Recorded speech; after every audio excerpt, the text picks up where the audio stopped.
It's 6:10, and I'm going to go ahead and call us to order. So I'm going to call the Wyndham Southeast School District Transitional Board meeting to order at 6:10 today, May 16th. And the first thing on our agenda is the clerk's report, but before we do that, I know that there were some questions about some things related to June 25th and things like that. And I've had emails with Lyle, and I had some other conversations, so we potentially have a plan to talk about there. So we can have that conversation. We're going to add this to the... Yeah, well, that's the agenda. Where are you going to put it? We'll go under new business because it's not really an agenda item at this point. Okay. Yep.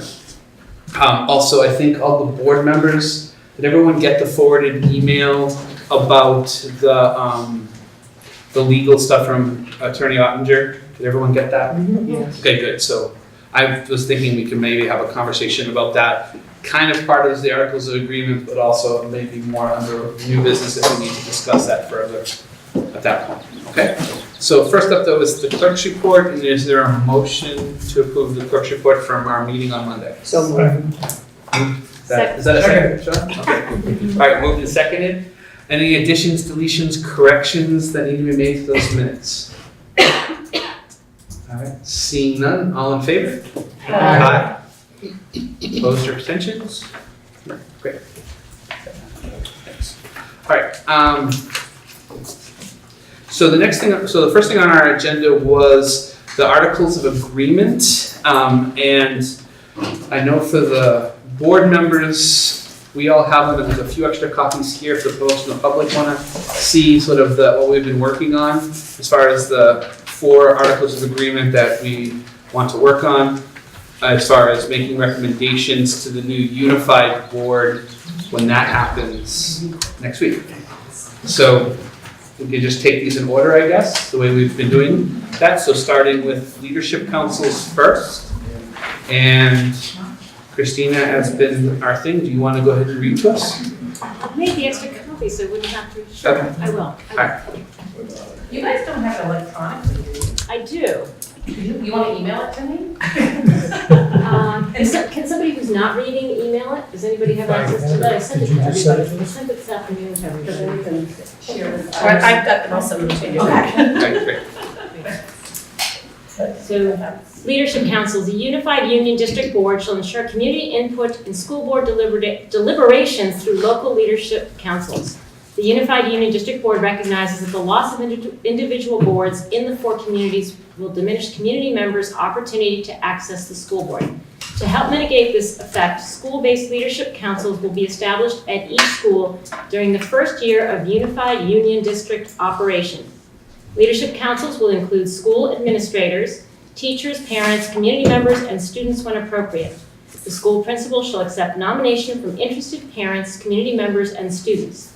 Teacher and staff members will be nominated by their fellow faculty staff members. Unified Union District Board members will rotate attendance at Leadership Council meetings to increase connections between board members and all the schools they serve. The school principal will establish a Leadership Council code of conduct and assure members understand applicable laws such as open meeting law and confidentiality agreements if needed. Leadership councils will post meeting dates and maintain meeting minutes. Unless otherwise agreed upon, Leadership Council terms will be 1 school year. Each council will decide upon a chair and a clerk for each board. Each council would be better than Each council. Each school, including the WRCC and EES, will maintain leadership councils.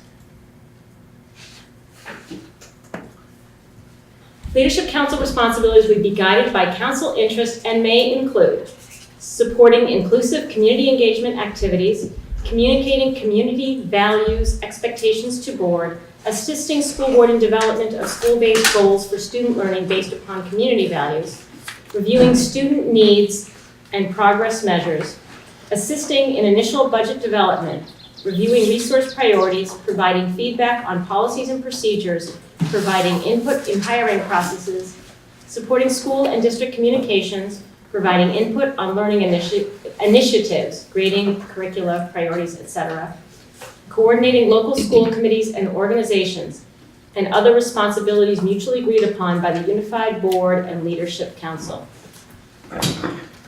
Any thoughts on that, Prashant? I just have a question. It says the school principal shall not accept nominations, but then how is the individual actually then on the leadership council? I mean, is it a vote or is it, in the original leadership councils that was done by the study committee, it was they were nominated and then approved and take their seat by the unified board. So I don't, a nomination is one thing, but that doesn't mean you're on the leadership council necessarily. Yeah, we changed that about 16 times in the process. Yeah. It's gonna be like at town meeting, but that doesn't coordinate with a school year, that doesn't really make sense, and there was a question about making it making it feel like an elected position when it's really not an elected position. So the nomination is all that is deemed necessary? Well, if the Jody? Yeah, I think so, because really, these are for the schools. It's what the school wants or who the school wants. And I don't think it needs to go back to the super board in order to do that, because it is a school-based council. So leave it right up to the school, is my attitude. Other thoughts, Okay, David? when we talked about this, we kind of, well, I'm not sure what stage of the process, but the thought was that the teachers in the school building would select their representatives and the parent organization, PTO or whatever it was, would recruit and select their members. Maybe we could add a Okay. little something like schools will determine the method for service. But I feel like the Unified Union Board's gonna have enough to do besides trying to appoint leadership councils. So I don't know if, I think it should be school-based organization. Maybe the first group comes up with a plan as to how many people serve on it. Other thoughts? I'd like to move that we accept it as written. Second, Moved and seconded. Emily? Sounds like we're at discussion. Yeah, we are discussing today. An innocent question, is it fine for us to add tasks to principal and teacher workload like this?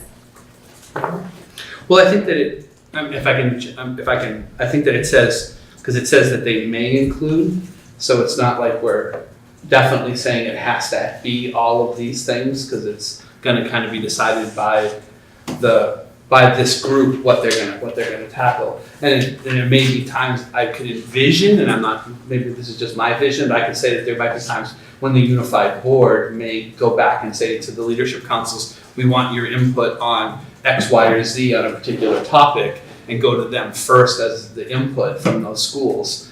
But it would be a case-by-case basis, so. Christina? I'd also like to point out that I don't believe we're gonna be having 2 meetings with every principal involved. I mean, we keep our principal about 6 hours a month for that traditional vehicle, which is the interface between the community vision that we're building, community input and that opportunity. So it seems like that time is it's still the same goal that a lot of our school board time is used for with the principal's workload, and teachers come to this too. So I feel like it's just trading one for the other. I think this board cannot possibly be as intimately engaged with each principal as they currently are with their building principals. Other thoughts related to this and the motion on the table about it? Emily? Clarifying question, so this is the language that will go to voters and we have yet to finalize how that will go to them. Right, and like I said earlier, that We'll talk about we it. will talk about that, yeah. Can we write out Wyndham Regional Career Center and Early Ed Services?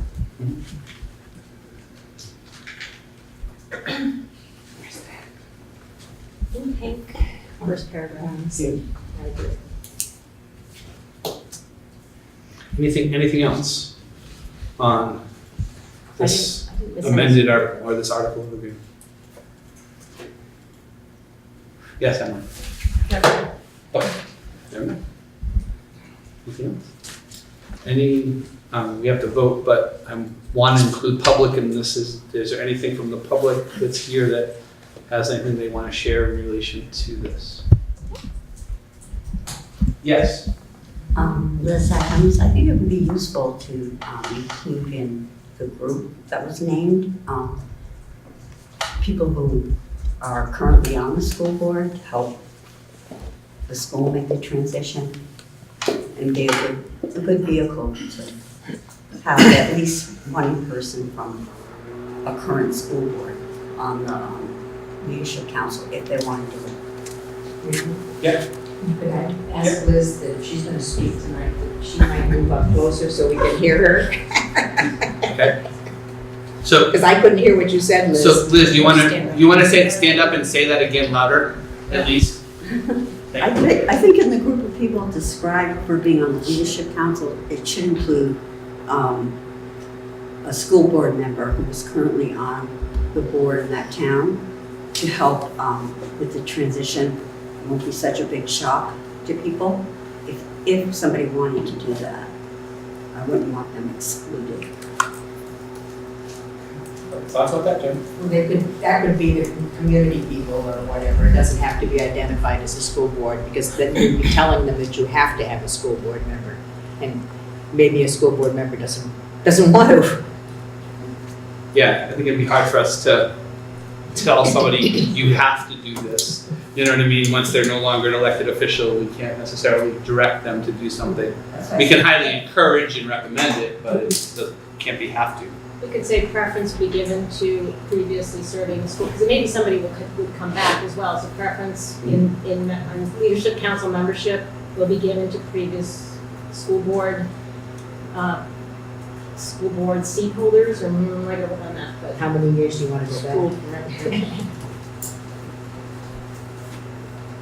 I don't think we're gonna have like 50 school board members show up in any town. No? Kelly? We do, that's a good. I think instead of will, I think it may be, because I think will pins you to that, but may be gives the option. May, preferential treatment may be given to. You could say the school principal shall accept nominations from interested parents, community members, students, and previously serving school board members. Or former school board members. Yeah, school director. Thank you. Just as a way to name that that's an invited. Sean?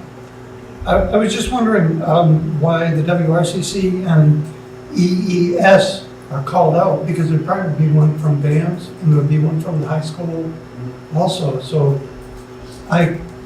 when I first looked at it today, when I got it, I thought, oh, do you have to call just those two schools out? So that's an interesting point. I think that because that's how the conversation went, it was like every school will have one, and then we'd say, oh, we need to have one for EES and the WRCC, like that. And I was thinking, they're easily forgotten. yeah, they are easily forgot, but I was thinking that maybe in that section, instead of saying each school, including and then spelling out those two, maybe we just put the list of all 10 entities in this. Sure. You know what I mean? I'm not to make extra work for anybody, but I'm just thinking that if we listed all 10, then people are really clear that, it's not Or just one just- for the 3 schools in Bradford. Or what if we said all 10 schools will maintain leadership councils? Oh, yeah, we said. Thank you. Yeah. You're welcome. Yeah. My And not call. Okay, Sean? And I was kind of wondering, would the Dummerston and Putney's middle school have a separate leadership council? Or that would be We're one school. We're one school. Okay. Yeah, Emily? I like the simplicity of all 10 schools for folks who aren't thinking about this on the daily or the weekly. I'd love us to name all 10 of our schools. Great idea. You're fired. That's just Like, You don't have to do we it. can have that as Just a cover ask her page. to write it you know. out and cut and paste it to you in an email. How about Okay. I do that after the meeting and not? Yeah, that's fine. Okay. Anything else related to this article of agreement? So Questions, thoughts? Yes, Christine? we just didn't really, Jamie had suggested that, and former school directors as a way of officially inviting former school directors as a way to manage that. And I tucked it in there, it sounded good to me, but I was writing and I didn't see if there were heads nodding about that or not. That Okay. seemed okay. It seemed okay Okay. to everybody? Yes. Please identify yourself in your town. Mariah Carney, Brattleboro. So the district already has 13 pre-K partners. That's counting 242 children in the district, and I'm wondering if there's some way that they can be included in the Leadership Council so that they also have a voice for early childhood education for 3, 4, and 5-year-olds that are being counted, which helps with the budget. I'm gonna ask my colleagues from the Brattleboro Town Board, are those folks included in your EES conversations currently? Well, they actually, we had a meeting and we have invited a representative from all of our preschool partners, and they sit at the table with us now. Separately from EES? Yes. Okay. Yes. Joe? If you're gonna go do that, you're going to have to include all kinds of preschools in the districts. That's a lot. Okay, hold on, David. It's, well, I think, certainly we're going to, I think in an early meeting, the emergency board is going to talk about how to represent EES on the board, or early ed services outside of the formal relationship with Head Start, which also has to be worked out. But the preschools in the towns, and in our case as well, now in Cunning and Dummerston, are in the buildings. So the staff member from there would be involved. I'm not sure if there's if the other schools would need Brattleboro schools clearly if they've got a preschool. Or somewhere the people that are partners and not EES need to be represented. Right. I don't know if it will be each of the leadership councils in the schools. So I hand over here first, Emily. And then I love the idea of all of those kids being represented, all of those educators being represented on Leadership Council. I'm looking at the list of tasks or possible responsibilities, and I'm not sure the 10 existing leadership councils are all location-based, directly tied to budgets within the unified district budget. And while it's a contract service, I think that's different than in-house service, and I'm not sure that a leadership council would be appropriate, but I wonder what other way to more formally include those providers is. Joe? I'm just gonna reiterate that there are other preschools than the ones that are in the schools, in Dummerston, for example. There are private ones, there are ones that we work with through the state and give them money, and so I think if you start doing that, you're gonna forget somebody. Yes. We have contracts though with different schools. Like at my preschool program, I have Dummerston students and I have Guilford students and I have Putney students and I have Brattleboro students. So they are the students of the district. So like the Putney preschool and the Guilford preschool and Oak Grove preschool, they have a representative within the school building. So I'm not saying that on each leadership council there should be one preschool program, but I'm just feeling like they should be included because these 242 children are being counted. The average daily membership is being counted, which goes into the overall budget of the district, which helps with a lot of different things. So there is a big component to these preschools that have partnerships within the district. Other thoughts? I'm not sure how to approach this. Emily? I didn't know that. Is that true that contracted students, all of those preschool contracts count to daily membership? A portion, they're not a full. Right. Yes. The same percentage as in-house Yes. preschool programs? 0.4 Good to know. Yeah, just to add into that, Steve had from Putney. But just as an example of that, the food system. We feed all the preschool kids. Our custodial services service them. So they're very integrated into the schools. And so what happens in the school can affect what happens, at large can affect what happens in the preschool and vice versa. So to me, the one sort of difference is that the unified board does not have governance control over those independent preschools.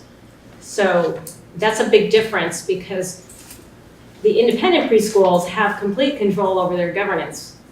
All if you qualify, we have to offer pay tuition and the ADM, and it benefits us for certain, it benefits our students for certain, and I think there should be a way to get the voice in, but I think the idea of the leadership councils is particularly to address the loss of local voice in governance, so that decisions aren't made without understanding how, if a curriculum is changing, if somebody comes in and changes all the curriculum to, we're gonna go back to whole language, that's a great program. And that would be a decision if the governance is at a center base. You're gonna hear from the parents, you can change the curriculum if you're in your own child pre-K. And I think that's a big difference. I'm not saying that this wouldn't be a good vehicle, but it is a really significant difference because you are your own governance unit in terms of. Ms. Kim and then David. What if we were to combine them with EES? Because obviously they're separate things, but they're similar. And that way they could have a voice at the table. David and then. Well, I think the reason we're all puzzled, because obviously including preschool really matters because the kids are coming into the next year anyway. So it really matters. And we just finally figured out just now in Brattleboro that we need to have you as well as the Head Start program at the table. I think though with the different, I don't even know if it's going to be the district that would have a relationship, the district that we would all be, that would have a relationship with the pre-Ks, or if it would be the SU, which is us and Vernon, through the SU, which is the way it goes. Well, no, it comes through our town budget. So I don't even know how this is what the format, the formal arrangements are how they're gonna be done. So I don't know if we can, I don't know how much of this we can resolve tonight, other than to remember that when the board is in place and they start talking about what to do about preschool, that you'd be there and we'd all remember this and try and figure out how it's actually gonna work. Emily and then Jamie. Again, looking at the list, I think if we were to have a combined, I like the idea. Sorry, I think if we were to have the combined leadership council for EES and other contracted providers, that would make a lot of sense because of the interest group. I'm afraid it sets up a conflict of interest for both of those folks to be in the same body trying to review resource priorities and assist in initial budget development. I know there's a motion on the table. Once we sort that out, I wonder if we want to entertain a motion to make a formal recommendation to the newly merged board to address this issue.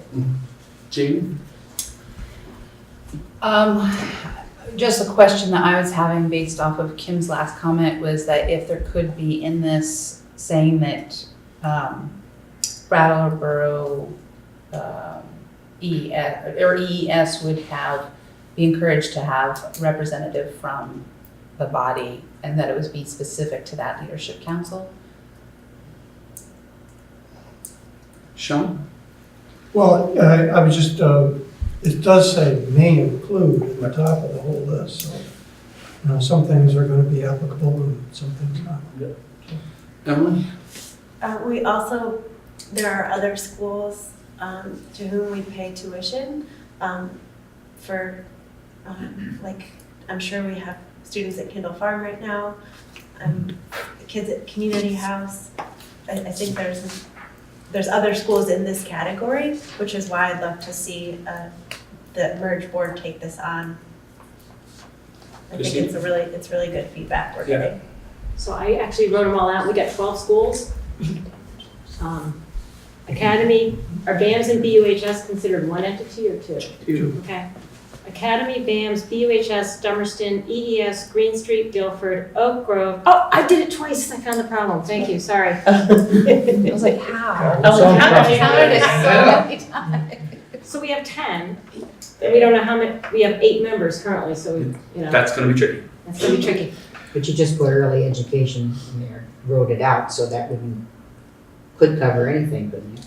Well, and EES is a particular. it sounds like though that the Brattleboro Town School Board currently is trying to address some of this issue, because you just recently found out about this, you said, David, So I think that, I kind of like Emily's idea that we do what we're doing with the leadership councils and then strongly encourage the new unified board to continue where the Brattleboro Town School Board leaves off addressing this issue to find the best place to handle this population of kids that maybe is not being served And by other this. tuition.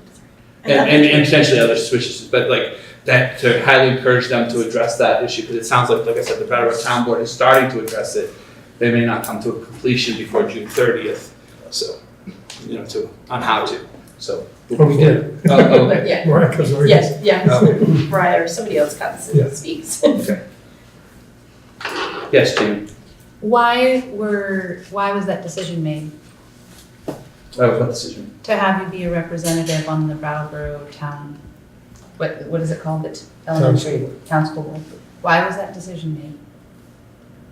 Can I answer? Yeah. Because partners felt that we need to have a voice, because we're serving 3, 4, and 5-year-olds in the district, and the Agency of Education and the Department of Children and Families and Human Services are dictating the way the money is given to us and the way the money can be spent. And so there's a lot of different pieces that need to be worked out with each school and contracts being made. And even though EES serves children in the same age group, they're allowed to use the money in a completely different way. And there is some money that trickles down into the administration budgets of all of the, of the district. So we kind of need a voice to say, hey, we need support here, or we're serving these children and we need X. And Yeah, and we've been talking about for a couple of years at least, and we've been hearing about the struggles that early ed and the problems with early ed, and what the causes were. So we actually invited them to come in, and because there was a bill being considered to expand all that, so we wanted to get a real clear sense from the practitioners what needed to be in that bill, which we got. And so anyway, that was the thing that drove it, is that it's way underfunded and undersupported, and we've been looking for a couple of years how to do that more effectively, and having them at the table talking with us is going to be, and publicizing it is going to be a good way to do that. Plus, we'd understand what's going on. And just to help clarify, maybe for the folks at home and whatever else, from Jamie's question, it made me think, you're not a representative to the school board. You go to the school board the same way the principals of the elementary schools currently do, and report out on how things are going. Correct. And make requests and things like that, the same way the principals do. So that's your role that way, yeah. Yes, Christine? How about other educational entities may be added as needed? Okay, Done. all right. So anything else related to the Leadership Council's article of agreement that we've done? We've done a lot of edits to it. Not all of them may be done. I think we kind of remember where we all are. They're done. They're done. All right. But does anybody else want to add anything, talk about anything, question anything related to it? Because we have a motion on the floor. So, we ready to vote? Okay, all in favor of approving the Leadership Council's article of agreement as amended, signify by saying aye. Aye. Opposed or abstentions? None, passes 10-0. All right, excellent. So now, we're gonna move on to the next article of agreement, which is grades to operate. And does someone wanna read that out loud and share? Okay. Okay, excellent. Yeah. Thank you, David. Now that we have one. Okay. This is draft amendment, grades to operate. For the purposes of these articles, the words restructuring of grade configurations, restructuring, and any grammatical variations mean eliminating all classrooms for any grade or grades pre-K through 12 operated at one or more schools, and requiring children in the grade or grades to attend classrooms located in a different school. This article does not apply to classroom reductions based on student population if at least one class per grade continues to operate. For purposes of this article, mixed grade classrooms will be considered operating classrooms. B, no restructuring of grades operated will occur in the first 3 years of Unified Union District operation. C, proposals to change grades to operate must undergo 1 year of study by the Unified Union District Board to determine student and community impact. This study will result in a report to be completed within 3 months, and this report will be presented to the electorate at least 30 days prior to warning a vote to change grade operation. This study must include at least one public forum, should take place in the, this study must include at least one public forum in the affected communities, Yeah, I like that. conducted in the first 6 months of the year of study to receive community input on the proposed change in grade operations. The proposal to change grades to operate must be supported by a Unified Union District Board majority. Proposals to change grades to operate must, any grade configuration restructuring proposal shall require the affirmative vote of each town affected by the grade reconfiguration proposal. And D, this article cannot be changed without the approval of the electorate of each member town. Is there a motion? So we can have discussion. Also move, we accept this as, we accept this. Okay. A second. Moved and seconded. Discussion. Emily? I think the bit in red in C needs to come last so that it's in chronological order. So there's a public forum.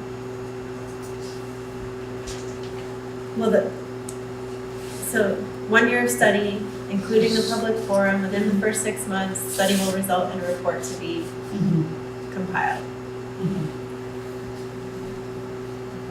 So take the pinky red out. And just bring it to the end of that bullet after operation. So have the yellow connect. Right, I got you. Okay. Does that make sense to everybody? Other thoughts? Emily? I have a clarifying question and then a possible thought in A. I don't know what operated at one or more schools means to us. This was lifted right from the original state default article. Do we have to have it? It's confusing to me, and I think we want it to be as clear as possible.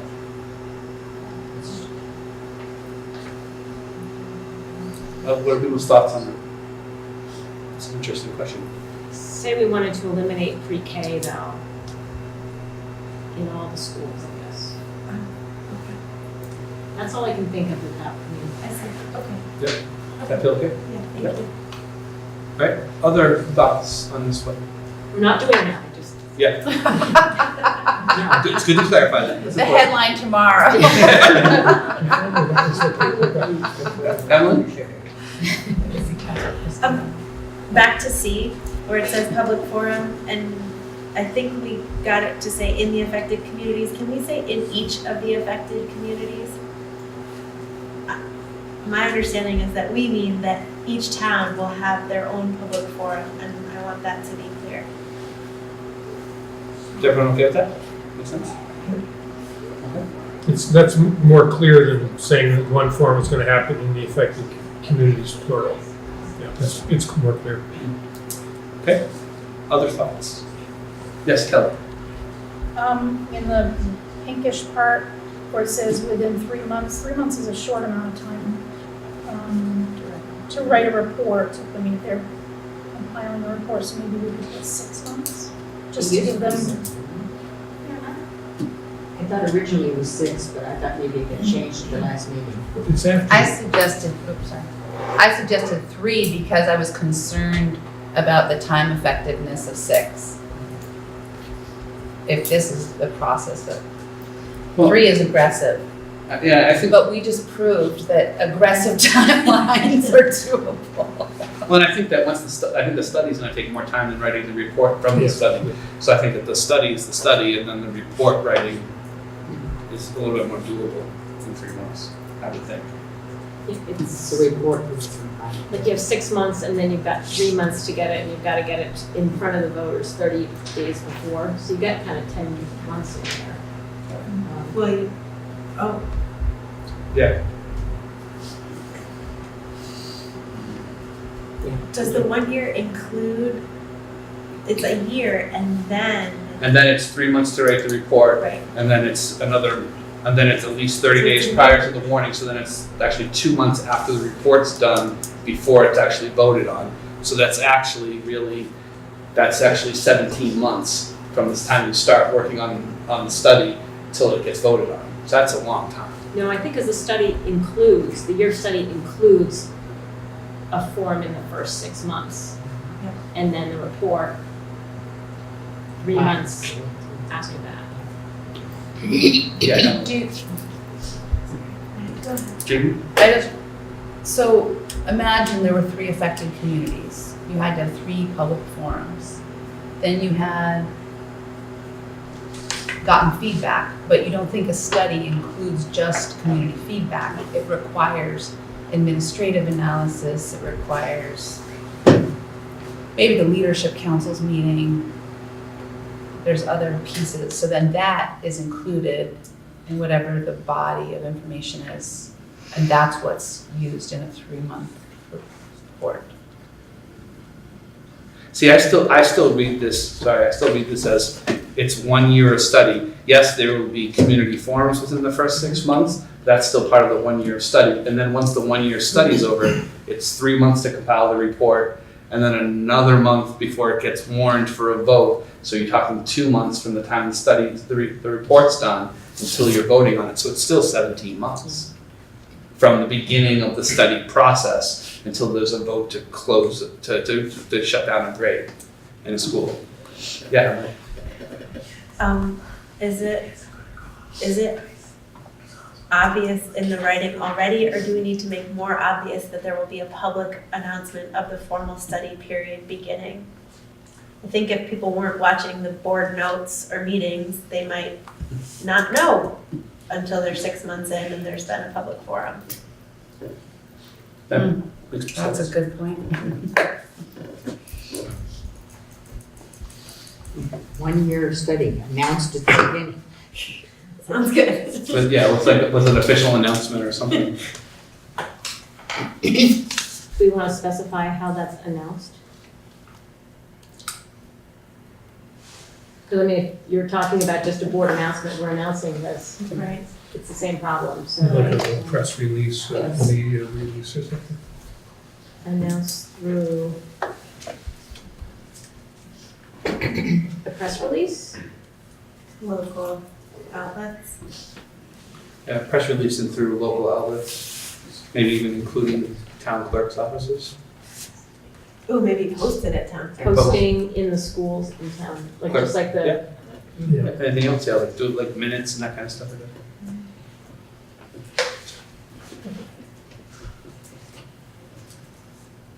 schools at the beginning of the study. Anything else? Okay, see now. Anything from the public related to grades to operate the Articles of Agreement? Thoughts? I got a dumb question. Please state your name and what town you're from. I'm from Guilford, Nancy Marsh. For the purpose, in this thing, mixed grade classrooms, what does that mean? You're gonna have like 4 fifth graders together? Yeah, in some cases, in some schools in the past, there's been situations where you don't have enough 4th graders or enough 5th graders to really run 2 classrooms separated, so they merged them together. I even remember back many years ago, Oh, there I was. remember that, I went to a one-room school. Yeah, well, there's also, I also remember many That's a years ago, there was some mixed years that there was some schools where it was done on purpose to mix the grades, and there might be 3 classrooms in the same school. But instead of running a 2nd grade classroom and a 3rd grade classroom, they ran 3 classrooms, just because they thought it was a good education. My only concern is, I'm reading all this, but I don't see too much I'm worried about the students, and that's all I got to say. Okay. Thank you. Christine? We could take the wording from the school closure, which really talks about the impact of the quality of student experiences, particularly regarding student extracurricular activity participation and travel time and costs, and add that to the grade reconfiguration wording so that focus lands under grade reconfiguration to address that if that's. How do people feel about that? Which part is that? So. Oh, determining the impact, Yeah, or that the study would include the same impacts as in the closure of schools? Yes. Let's read them for the folks. Okay, great. We're considering adding this to that amendment. The Unified District Board undergoes 1 year of study to determine student impact on the quality of student experiences, particularly regarding student extracurricular activity participation and travel time and costs. The board will especially consider effects on the most vulnerable students and any impact on food program participation. Broader community impact will also be considered. So we'll add that to the grades to operate as well as part of the study process. Yeah, so that's much more That's comprehensive. it, yeah. Does that help address your concern? Yes. Thank you. Any other thoughts related to grades to operate? Yes. I know it's not gonna matter, but I still have an issue with, have any changes needs an affirmative vote of the town and how they can hold the district hostage. Any thoughts on that? I obviously disagree, because I think it's very important for the towns to have their say as to what's happening in their school, whether it's grades to operate or closing of schools. I don't think, I've argued this before, I don't think that a town that is really getting to that position where their school is not viable, I really don't think a town will continue to have to operate it. As I said before, it's not like we're up on the top of the mountain somewhere. We're all within pretty easy reach of each other. And I think the townspeople would be reasonable. I know we all have our fears, our different fears about merging. And it is our fear from the small community, and it's been voiced by vote and everything else, studies and stuff like that, that these are the things that are very important to our communities, our smaller communities, so. I understand, I just don't I agree, know. so. We can all disagree, we be not disagreeable. Other thoughts on this amendment? Yeah, Just a question. just remind everybody who you are, what time you're from. Emily Murphy-Core from Brattleboro. So what does affected mean? Like, I mean, it says affirmative vote of each town affected, but since we're a merged budget, everybody would be affected. Right. So every single town gets a vote? In theory. My understanding of the conversation around was that if they were gonna close Dummerston Middle School and move the students to Putney, we're not doing that, but just suppose that was a proposal, that would affect Putney Central as well. And so the Putney Central community should have an opportunity to have a forum as well to consider the impact. You know, maybe they'd have classes of 30 and that wouldn't be exciting. So I think that was also the idea behind it, that. But I think what the issue brings up too, the way I also interpreted that was that would also affect the folks in Guilford and Brattleboro, because that would affect the overall budget. Because if, for instance, in your scenario, the Dummerston closed at 7th and 8th grade and moved them all to Putney Central, there would be a bunch less teachers that we would have to be employed and be in the budget. So that would affect all of the towns, because it would affect the bottom line of the budget. But that would be a positive effect. It doesn't say a negative effect or a positive, it's just, it would be an effect. All the effects are That was your teacher. Sean? I think somebody brought up the last meeting, it was sort of like the vote that we had to let Vernon leave or not let Vernon leave. And so that, didn't pass. Right. So, Um, but then Vernon left anyway, Yeah. so. It's the same, exact same process. Yeah, I'm a little confused because you're talking about affected town here, and then this says at the bottom that it's cannot be changed without the approval of the electorate of each member town. So it kind of, They're addressing two separate things. Yeah. The affected is about the forum, and the change of the article is at each member town. So those are two separate. I don't read this as the forum. One public forum in each of the affected community Oh, conducted. okay, I'm reading a different affected communities. Oh, yeah, no. Okay. Yeah, no, that I understand. Okay. All right, any other thoughts, questions related to grades to operate?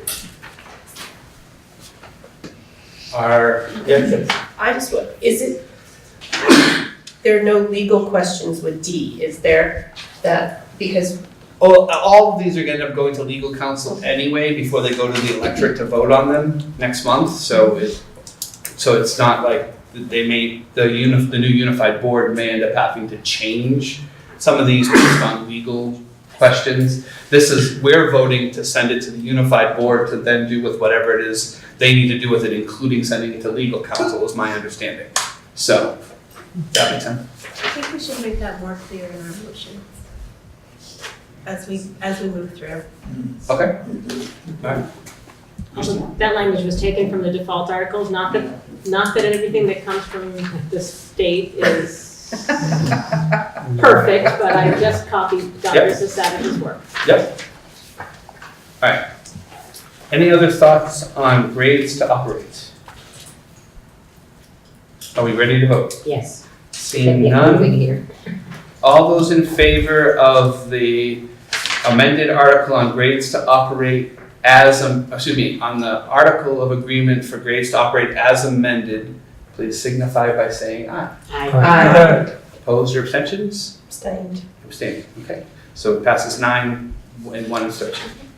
All right, moving on. Oh, actually, no, that's fine. Yeah. Next one is closure of schools.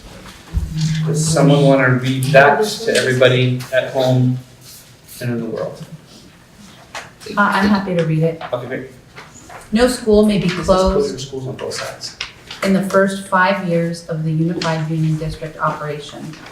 The new Unified Union District shall not close any school building conveyed to the new Unified District by a forming district or cease using the building to provide direct education in at least one grade, pre-K through 12, unless all the following occur.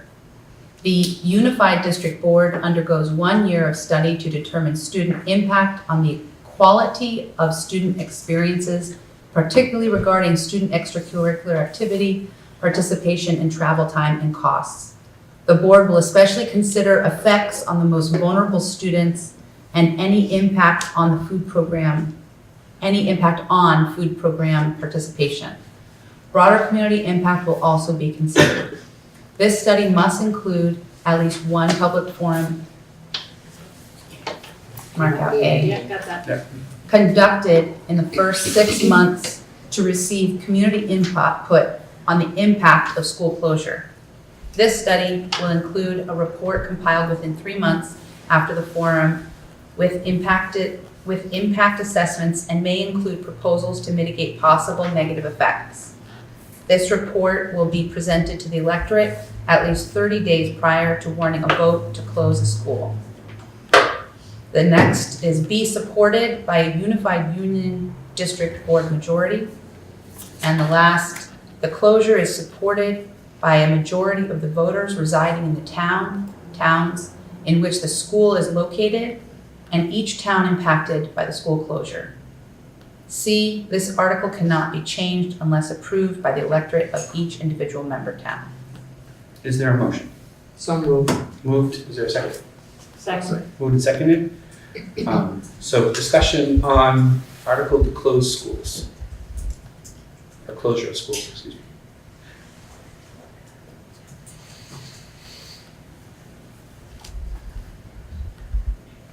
Really? Just Chad?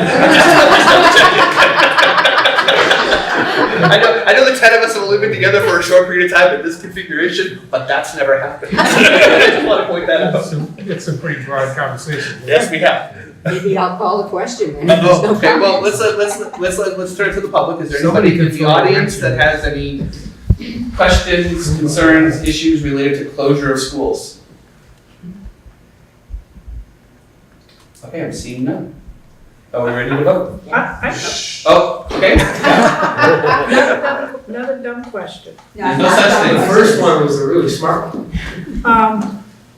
On the B, the new unified union district, okay, shall not close any school including, what is the convey to the new unified district? What does that mean? If you close a school, are we gonna convey that school to them? Christina? So that's saying that unless something changes come July 1, this school will be conveyed to the new district. So we're forming districts that form this new entity. Okay. And then these municipalities cease to exist July 1st. So it's trying to say that if you are somebody who handed over your school in this situation as a forming district, these are the closure of school. This is the article that would apply to you. So what you're saying is going to the new district, but could they close the school? Only if they do all the stuff that's in the rest of this article. Then would the town lose the school? If they closed it, the town would lose the school. They wouldn't lose the school building because that would be sold back to the town for $1. Okay, for now. If the town wanted to If the buy If it. the town wants to buy it. Yes. Well, you can always use it for senior Yes. programs and stuff. It's property. Okay, Christina, go ahead. Here's a point, Something. just a point of clarification, because the actual, Okay, that's my only question. no, but the default articles say it's sold back to the dollar plus any encumbrances. We had this issue with our select board. So if they put $1 million pellet boiler in, which like $1 million does not go as far as one would think in terms of school renovation. So if $1 million is invested in the school, the town would have to buy it back for $1,000,001 if the school were closed. I mean, there's a whole other things that have to happen, but I just want to clarify what the article. That's good. Jamie? I think there was a clarification there. I just wanted it to be clear that the articles say that we're selling our schools as this process happens to the new merged district for $1. And then the process by which we can buy them back if all these things are met, happen, and they choose to close the school, then you get to buy it back, which was to Christina's point. But I wanted to make sure we said out loud, our schools are being sold to the new merged district for $1 in the next 2 months. Right, July 1st, unless something happens. And I've written our town clerk and our principal to identify what the process is, because the advice we got at the last transition board meeting was that it just happens. Nothing physical happens, and I'm trying to research and understand what that means. Because it seems like we've clearly identified a process by which it has to happen. Emily? And then Sean? The question makes me realize that new is going to be confusing once these are the articles of the board. I don't think, we haven't used new in any other. Rather places. just Unified Union District? Yep, Get rid of the word 2 new. times. Yes. Sean? Yeah, my question is related to what was just said. Since the unified union was stricken from the name, why are we still using it in all the documents? Because that is legally what our entity is called, even though we don't have it in the name. So to call it, it's not a union district. So if anybody wants to go look up the laws about what applied to the WSESD, you would have to look at laws that are regarding unified unions, not unions. Very confusing. They should have come up with a better name, but it's very confusing. So I wanted to make sure that we were using what our entity is, especially because we may change our name again.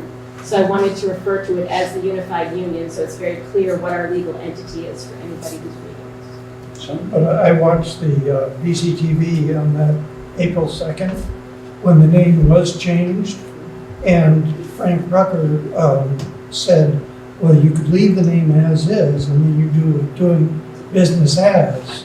But now you're telling me that the actual name is what it was before it was changed.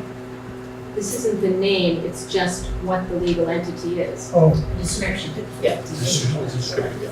I didn't say Wyndham Southeast Supervisor, I didn't say the WESD, because I'm then concerned that if the new board decides to change it, then this would make it confusing.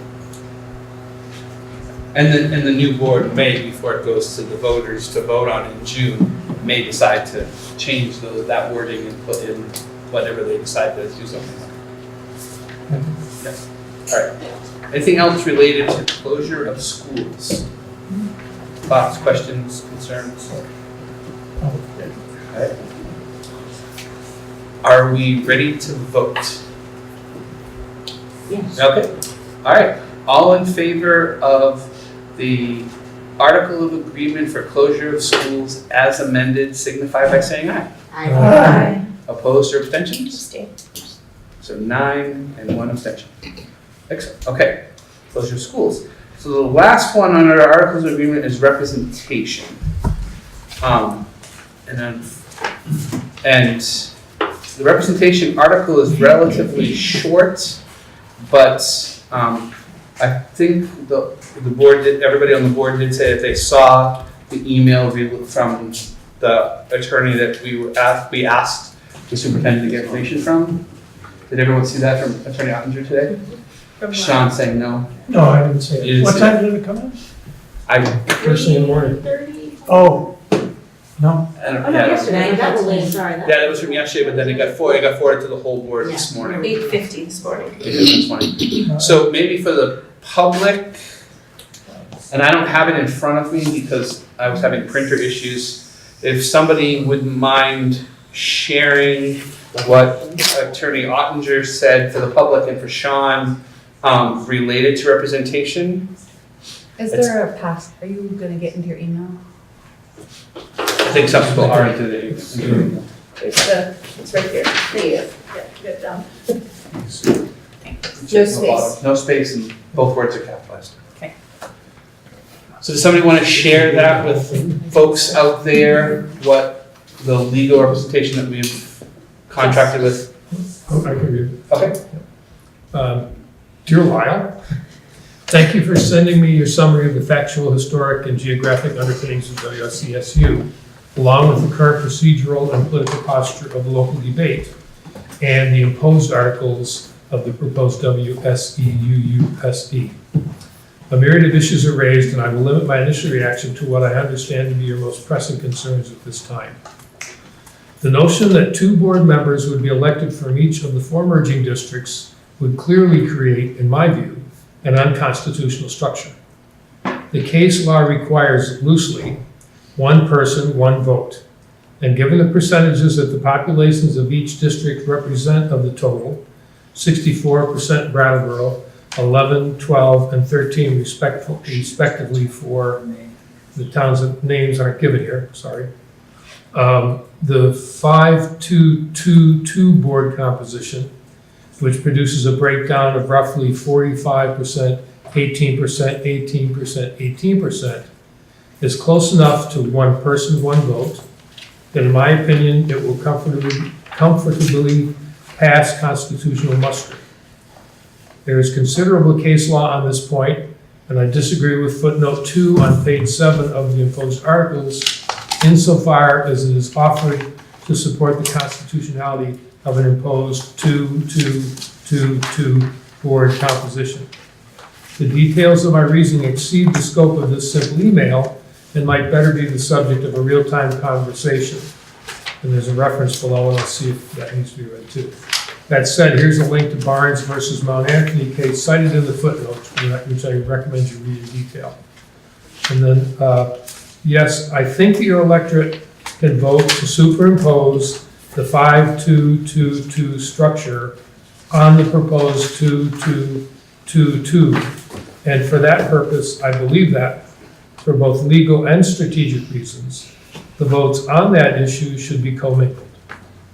Admittedly, given that Brattleboro constitutes over 64% of the combined electorate, one might argue that Brattleboro voters could, in theory, ram this through over the unanimous opposition of the other three municipalities. But keep in mind that Brattleboro is arguably giving up pure proportionality, which would be much closer to 9-2-2-2. As the side note, strictly population proportional voting is permissible. And it is the practice in some places. In other words, Brattleboro could have 64.06% of the weighted vote, and so on by straight population. That said, I find that structure awkward and organizationally displeasing. Let's assume that 5-2-2-2 is the politically acceptable composition, and that it is constitutional. In terms of how each, soon to be the former district, think of it as he's encouraging us to think of it as a precinct or ward of a new, larger municipality. In terms of how each district selects its board members, that should definitely be done on a town-by-town basis. So that Dummerston gets to choose its 2 board members, and so on. The combination of aggregated and disaggregated voting requires careful ballot drafting, but that is not terribly difficult. If you want help with ballot drafting, I will be glad to assist. As mentioned earlier, this email only scratches the surface, and my school district clients pretty much uniformly find that real-time explorations of these types of issues are far more informative than iterative email strings. I'm always willing to join board meetings by phone or by video or in person, schedules permitting, in furtherance of the process. I hope this helps. For your information, I am in the office, well, he's available to talk. So that's the gist of his legal recommendation related to board structure and representation. So, Jody. He also refers us to a case that was handled in the 1900s, late 1900s, between Bennington, Mount St. Anthony, whatever, and where for that one, and he recommends that they recommended Bennington with 13,602 people had 69% of the votes. They would get 4. Shaftesbury with 1974, 10% of the vote got 2. Pownell 2441 with 12.4% of the vote got 2. And North Bennington with 14-1 got 2. And then Woodford, who has very minimal amount of students, 1.5%, got 1. And I'm looking at the North Bennington and Pownell and Shaftesbury, and they're pretty equal to Dummerston, Putney, and Guilford. And Bennington's more than Brattleboro. And so he was recommending that we look at that one, which was 42221. So I just wanted, he didn't really settle on one in his articles, and maybe we ought to talk to him about that, because I think the question asked is the answer you get, and I think he was asked only for the 5222. What I wanted him to be asked was, can we change this in any way we want? And is that legal from what the state board said we had, which was 2222. And we didn't get that answer. Sean. I did some research and been looking at the numbers. So I looked at students. I got the Wyndham Southeast Supervisory Union enrollment effective October 1, 2018 numbers. So I think it'd be really good to clarify the numbers and the percentages, which I think they're a little gray right now.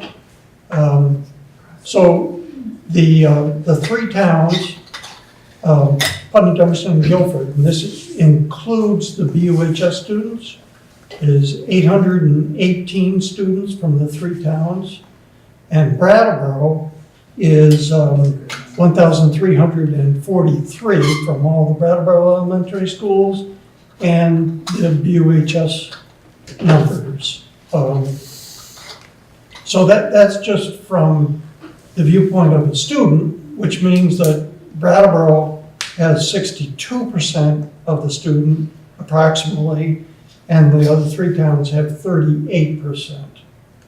So that was kind of a new way to look at it. I also did it by population, and the population was closer to 64 for Brattleboro and 36 for the other three towns. So I was sort of wondering, what's the criteria? Is it the students, or is it the voting population, or is it the total population? So those are my questions.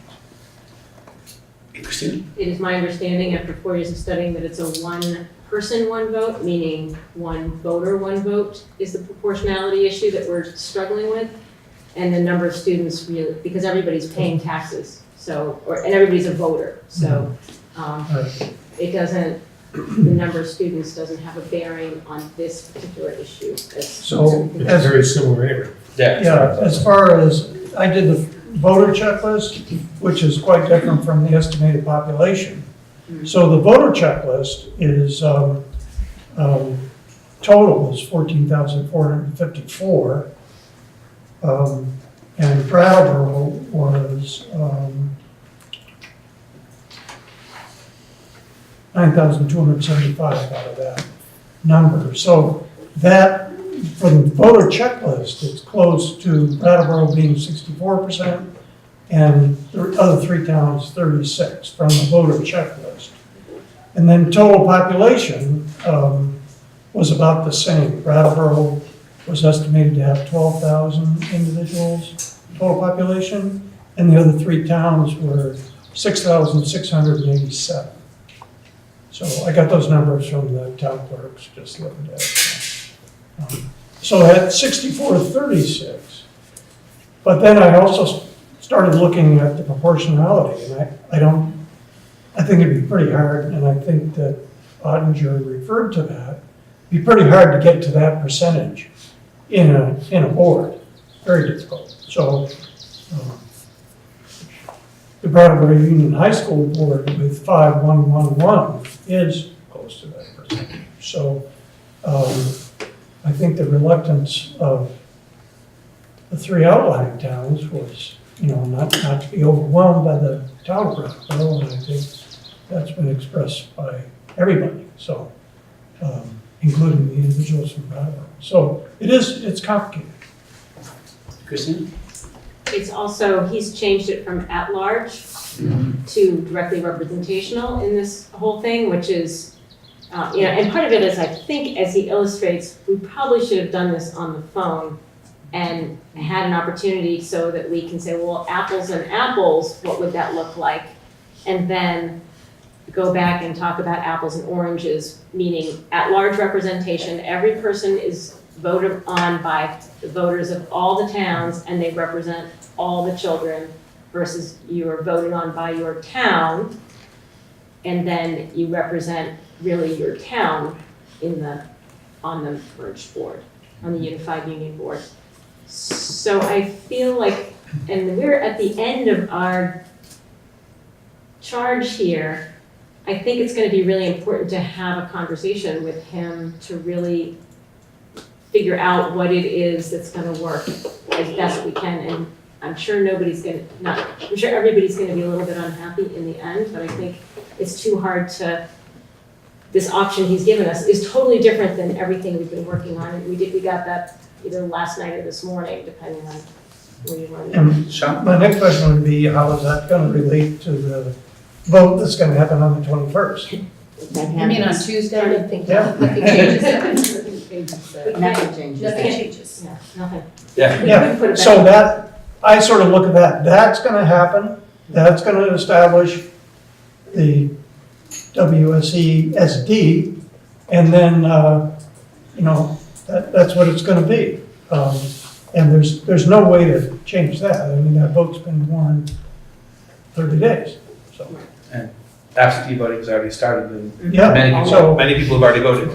Yeah, that's that. Yeah. Jody and then David, sorry. I have some real concerns with proportionality in this case. For the last 3 years, we've been hearing about the kids are all our kids.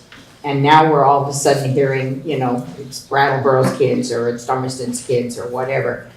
I and several other people sitting here have had the opportunity to be part of a group throughout the state. So we're in full knowledge of what is happening throughout the state, and it's not pretty.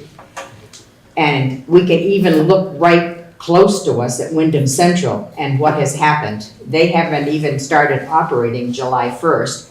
They promised everybody that nothing would happen for the first 2 years, and all of a sudden they've moved their 6th graders into the middle school.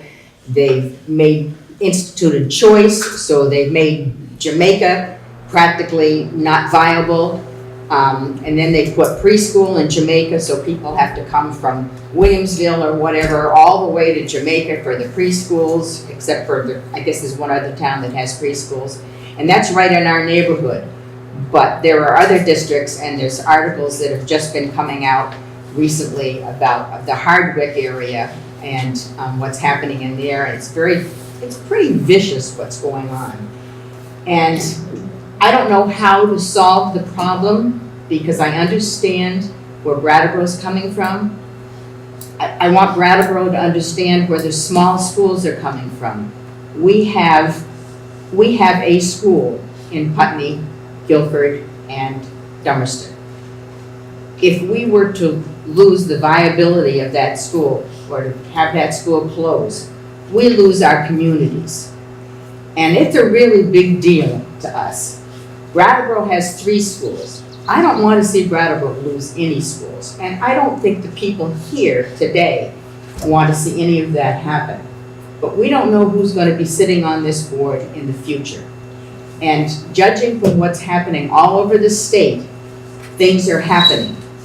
You don't have to close the school, but you can do things like moving students around, not funding certain things, to make the school not viable, so the school ends up having to close.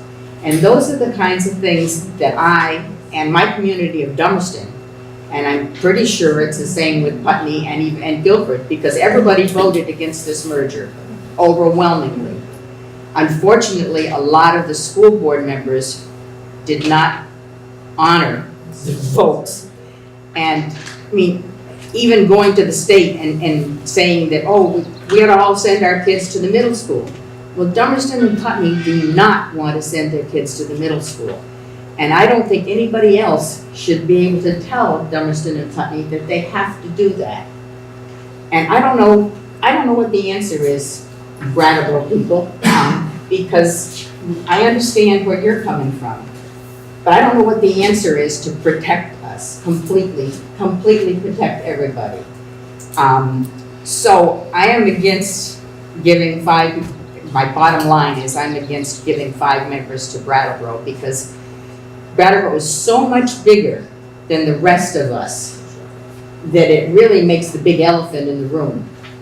Where other places, you know, if we had merged Vernon, Guilford, Putney, and Dummerston, we'd be all pretty equal, and it wouldn't have this issue. But that's not what they've done. They've merged us with Brattleboro. And maybe one of the solutions I'd like to see happen, and I don't know how to do it at this late date, is to maybe merge Guilford, Putney, and Dummerston, if everybody would want to, and have them side by side with Brattleboro. But I really, That's not our charge no, tonight. I know it's not, and it's a real concern. Yeah, okay. Everybody's got their concern, and those concerns are real to all of us. Yeah. David? Yeah, well,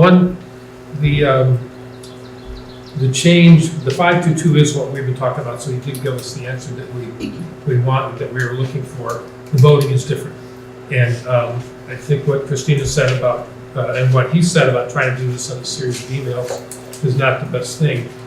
And he also said that he's in his office Monday and Tuesday, so that we could conceivably reform, or a majority or quorum reform, and talk with him on the television or the phone or whatever, and try and work out the specifics.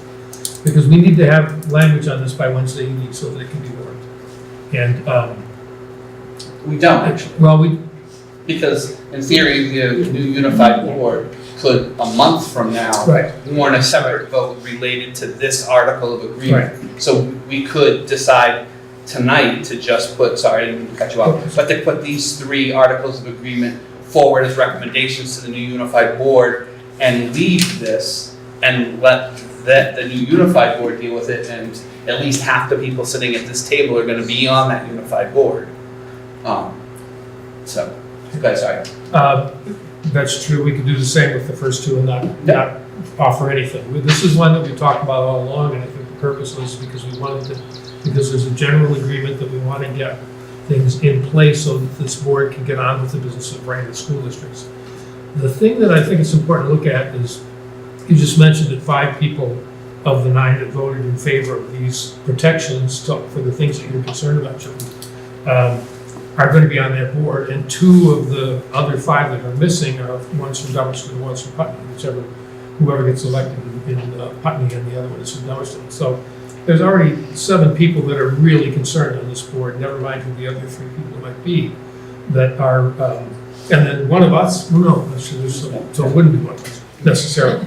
So there's a strong majority to protect the small schools, and there's a 5-year pause in there. But I think even more important than that is that we're not Wyndham Central.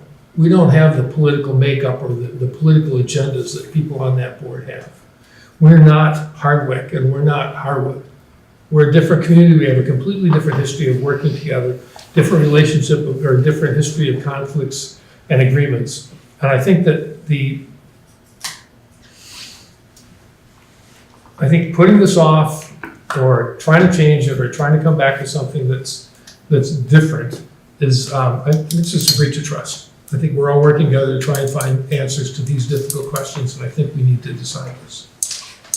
Yes, Judge. I think these people in these other communities trusted too. And things that were told that they could not change, got changed. And it is a real fear. And I can't say any more about it. I know you don't want to do back and forth, so I do respond. Not only is what Jody's saying absolutely true, that clearly those people trusted, because a lot of this is coming out from voluntarily merged districts. Yeah. But it would be foolish to make any policy based on the idea that any person at this table will be here 5 years from now. We have to, I don't know if you've ever seen a slate, but I've seen a slate come in, and I've seen them add creationism to the, that's not Vermont, but it could make other changes. We cannot make any policy based on the idea that we will be the one people running things 5 years from now. Because I do trust you. I think you're all incredibly dedicated, and I think that you're all concerned about the other towns. I also don't think that you'll necessarily be the people that Putney will be dealing with in the future, or that Guilford will be dealing with in the future. We can't make assumptions based on who we think we are, because who comes after us will not be who we are. Other thoughts? Get some hands. Oh, Kim, go ahead. I totally get that, and I understand we can't make assumptions, but you've asked us to make assumptions when you say, if our schools become unviable, we're going, I can't see us not. That's asking us to make an assumption. Yeah, So yes. you're expecting us to do that, but you're not doing it in return as well. I think that there's different things. Unviable. Right. No, I'm just saying, you've asked us to make assumption, to believe that, it will be fine, that you can trust us. But you don't wanna, be. But you're asking the same thing of us. I know, but you asked us. That's exactly what Yes. here is everyone is asking, to believe that we will not do anything bad to the schools, and that somehow we will all still get to keep the stuff we already have.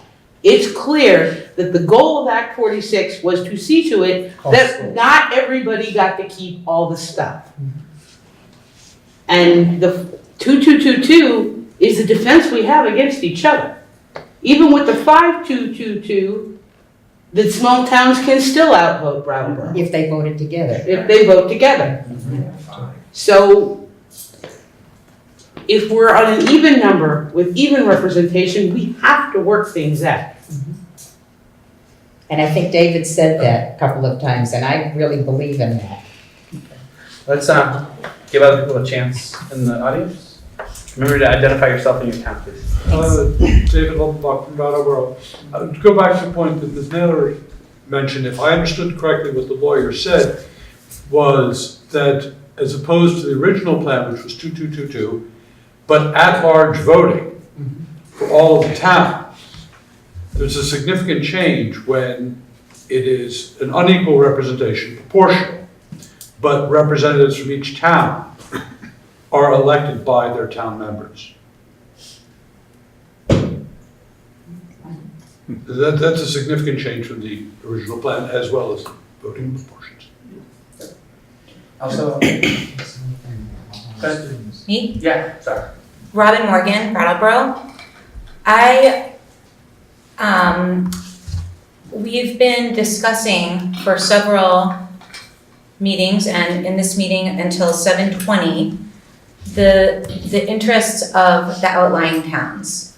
We have, by we I mean you guys, have passed, voted almost unanimously in support of measures to give the very protections that you're seeking to the small towns. And now on the discussion of the one amendment that was about looking at whether Brattleboro deserves to have equal representation on the board or not, the conversation is still going on about the small towns fearing grade closure and school closure.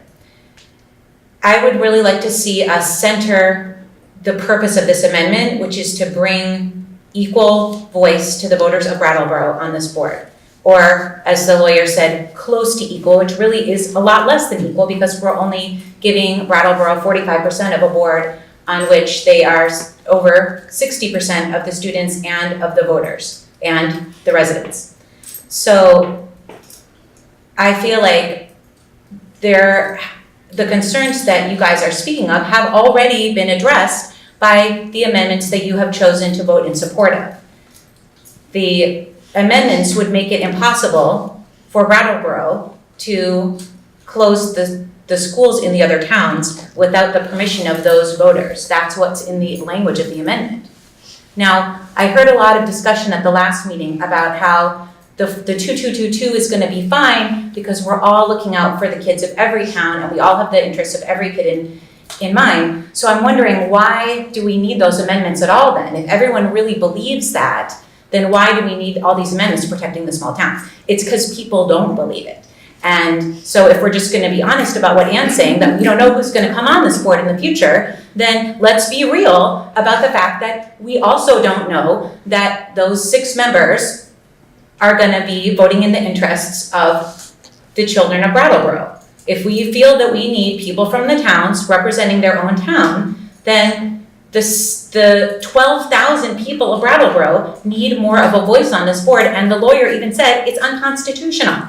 So is removing schools from individual towns in Vermont according to the Vermont Constitution. But no one's removing schools. Okay. But they are. Let's not have the back and forth here, okay? Jamie? So, 2 things on the this. I really wanted to echo what you said, my colleague from Putney, because I wrote a letter to the editor about why I was running for this Putney Central School Board. And I said, when I looked at the articles and I studied all this back in 2017 before I voted, I said to myself, I have been a part of organizational structures long enough to know that you do not save money by merging school boards. You actually save money by closing schools and laying teachers off because it's about infrastructure, it is about salaries, and it's about benefits. Those are the costs associated with schools. So what Act 46 did was pass the buck from the state to the locals. And a couple of us who are a little bit geeky on the Hunger Games analogy have seen a popular movie and book talk about places where a group of folks take great pleasure in watching folks, and I don't believe that our folks at the state level take great pleasure in watching us eat each other alive, but asking people to play off of each other for survival. And the survival in the Hunger Games is for your life. And so if you haven't seen this book or movie, watch it. It's fascinating. And so one of the things we have to reject is where we are pitted against each other. And one of the interesting themes that pops up is there's a moment at which the people who are having to kill each other to see who the one survivor is looks up at the people watching and says no. And they start building alliances amongst themselves. And so one of the challenges we have right now is to recognize that all of us on an average day when we're meeting at the grocery store would love each other, would have a lot in common, would have great conversations about our kids. And now we're being somehow dwindled down to this. And I reject this for us. I say, I see you, Act 46, and I reject that for us. So I just want to name that the other challenge at hand, and I heard what Jody said. Jody said, I want you to have equal representation. Who doesn't want in this group for everyone to have equal representation? Can you raise your hand if you believe in equal representation and democracy? Mm-hmm. Yeah. I do. Equal representation and democracy, totally believe in it. But what is at hand right now is a situation, and that being said, we just heard a lawyer give us advice, so I'm going to pontificate for another minute and then I'm going to be quiet. We have two things that are coming. One is 5 people in the Brattleboro board to 6 people in the outlying towns. I did a little research, and I potentially could hurt someone's feelings in the next statement, so I want to apologize ahead of time. It is my understanding that a member of Guilford School Board went and testified that they thought the way that you save money is that we will have the outlying towns send their middle schoolers to BAMS. That means in a state legislature, the towns are not acting like a 6 to 5. They are acting like a 7 to 4.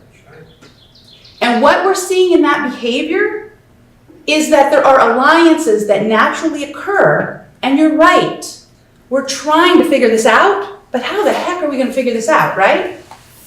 And then the last thing is, who watches state budgets? Who watches national budget discussions? Because we can lay this all out in beautiful little school closure and grades of operation and leadership councils, but when the poo hits the fan, we're going to the voters, and their tax rates are going to go up, and the voters are going to come out, and we've got how many voters in the towns, and we've got how many voters in Brattleboro. Robin, I want you to hear this. How many voters are in the towns, and how many voters are in Brattleboro? And the budget fails, and we go back to the voters, and the budget fails, and we go back to the voters. And they're freaking out because 3 cents on the $100 of the property value has gone through the roof, and all of a sudden, you've got a $400,000 increase in your tax bill you've got to make up in a town. That's crazy sauce. Like, we shouldn't be doing that to each other. We were told we were all going to save $500,000 through magic. Yeah, right. So I just want to say, budgets, we're going to do our best to try to create protections, but Kim and Robin and everybody else, it's like, it's going to come down to the budget, and we all know that that's where this is going to be decided, really. Out there, and then Sean. Right. Okay, a couple of things. First of all, I just want to call out that, again, we are only talking about the interests of the smaller towns, and no one is having the conversation about what is happening to the people of Brattleboro who it's being decided do not deserve equal voice on this board, okay? And this is exactly why I think we need more Brattleboro people up here, because right now we have 3 people from Brattleboro and we have 7 people from the outlying towns, and the conversation and the time spent discussing stuff at all of these meetings is vastly dominated by the needs of those 3 schools, and nobody's talking about the 7 other schools, okay? Secondly,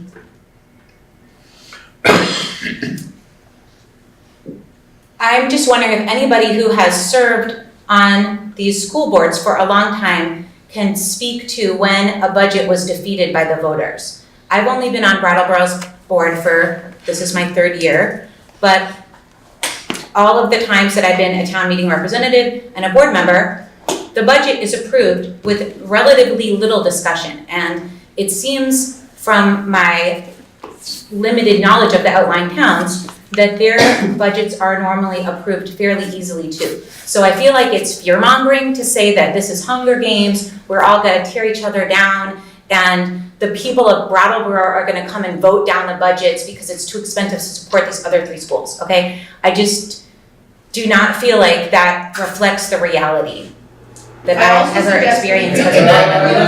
Let's not be doing this. Okay, Sean?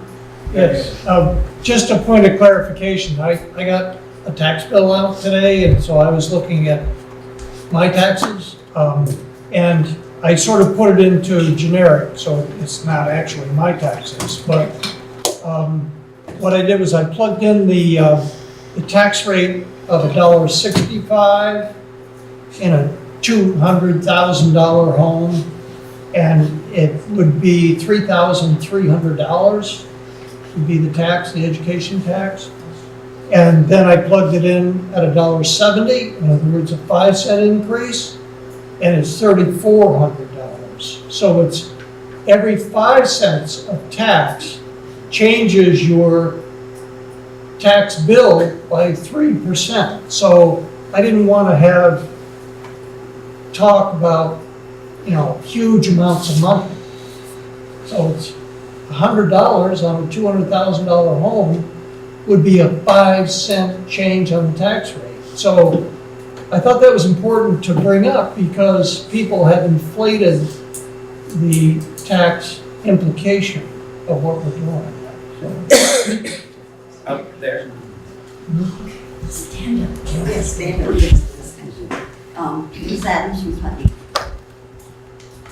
Act 46, it states right in there, the goal is not to close small schools, when in fact the goal is to close small schools. If you look at what the House study recommendation for construction is, that is geared to closing small schools at the insane idea that if you close a small school here and a small school there, we'll give you money to build a bigger school here, which is totally nuts in my mind. I hear Robin's concerns, but we have to remember that down the road, this is going to get vicious. We are voting on if each town votes for its own rep. That does not feed into the mindset of all the kids. And that's what we're supposed to be feeding into, is all the kids in all the towns. So when you start going off that way, you've just defeated the purpose of thinking about all the kids in all the towns. Act 46, and make no mistake about it, is about closing small schools, period. Christine? So I just want to point of clarification, the leadership councils, actually, which is what we spent the bulk of our time talking about, we're actually supporting all the schools. And that was what we had the most conversation on tonight. And the information that we got from the attorney, people haven't even seen it on the board. So for us, and it's completely changed everything on its ear. So the fact that we're not prepared to talk about something that we don't understand entirely, and the case he points us to is different than what we asked him to, is 4222. So we have all this new information. I haven't thoroughly read the case yet because I have a daytime job. So I really think that there's not a possibility for us to come to an agreement today about what we would put forward as an article, being that none of us are constitutional proportional voting scholars at the table. We're very talented, but that's not our bailiwick. So to put that forward when it's completely changed everything on its ear, and I actually disagree that the votes can be commingled because the default order articles require the votes to not be commingled, which I had a conversation with Lila about today. So I can't see how we could have put that together today, and that was why I said I think we can't do this tonight. We should talk with the attorney further and understand some format in the next month should work to understand what the options are and figure it out. I'm just gonna ask the question real quick. No, okay, never mind. Go ahead. Well, I was gonna ask the question if she was making a motion, because it almost sounded like a motion. I'm That's- making a motion to table, so with that, I will make a motion, which I was suggesting earlier, to table this conversation. Second. Move in second. So discussion on the Table motion. or table to a specific date? Since we don't have any time, I mean, what would you table it to? I can't make a specific date, because I don't, we have to convene the group Well, together. You could say post-election next Tuesday, the 21st. Well, we could in theory talk to Archer next Monday or Tuesday, That would be a specific date. Or you but I'd could, have to know what date and when everybody. or you could table it and put it to the unified board that gets elected. So Okay, question on the thing. We need to, no, we need to figure out what's going on with, Yeah, the what motion. the motion is. Yeah. Sorry. Yeah, Trying to type something. So Yes, what is the motion? Now, because there's no date, what are we? So Christine, what's your motion? I'll try this, I tabled a motion until the unified board has convened. Till what, I'm sorry. Till the unified union board has convened. And you said, are you seconding I that? second that. Sean, okay. So discussion on that motion. First, interrogate the audience. Franz, are you looking up tabling to a specific date? Because there's some difference, well, do you know, there's something about, if you table something, you have to table to a specific date, or if you don't? Oh. Is that in your memory bank? Because I didn't bring Robert with me. Well, I think you can do either one, but I'm not That's a fine. constitutional That's what I thought too, but I put it on the record. parliamentary procedural expert. Sean? I think David might have a point, because I don't think tabling a motion is allowed in, unless you're, in Robert's rules, I looked it up, and tabling has very specific uses. Point of order, I don't think we have a motion on the table. Well, there's Oh, true, we don't. We So my don't. motion to table was crazy, so. Okay.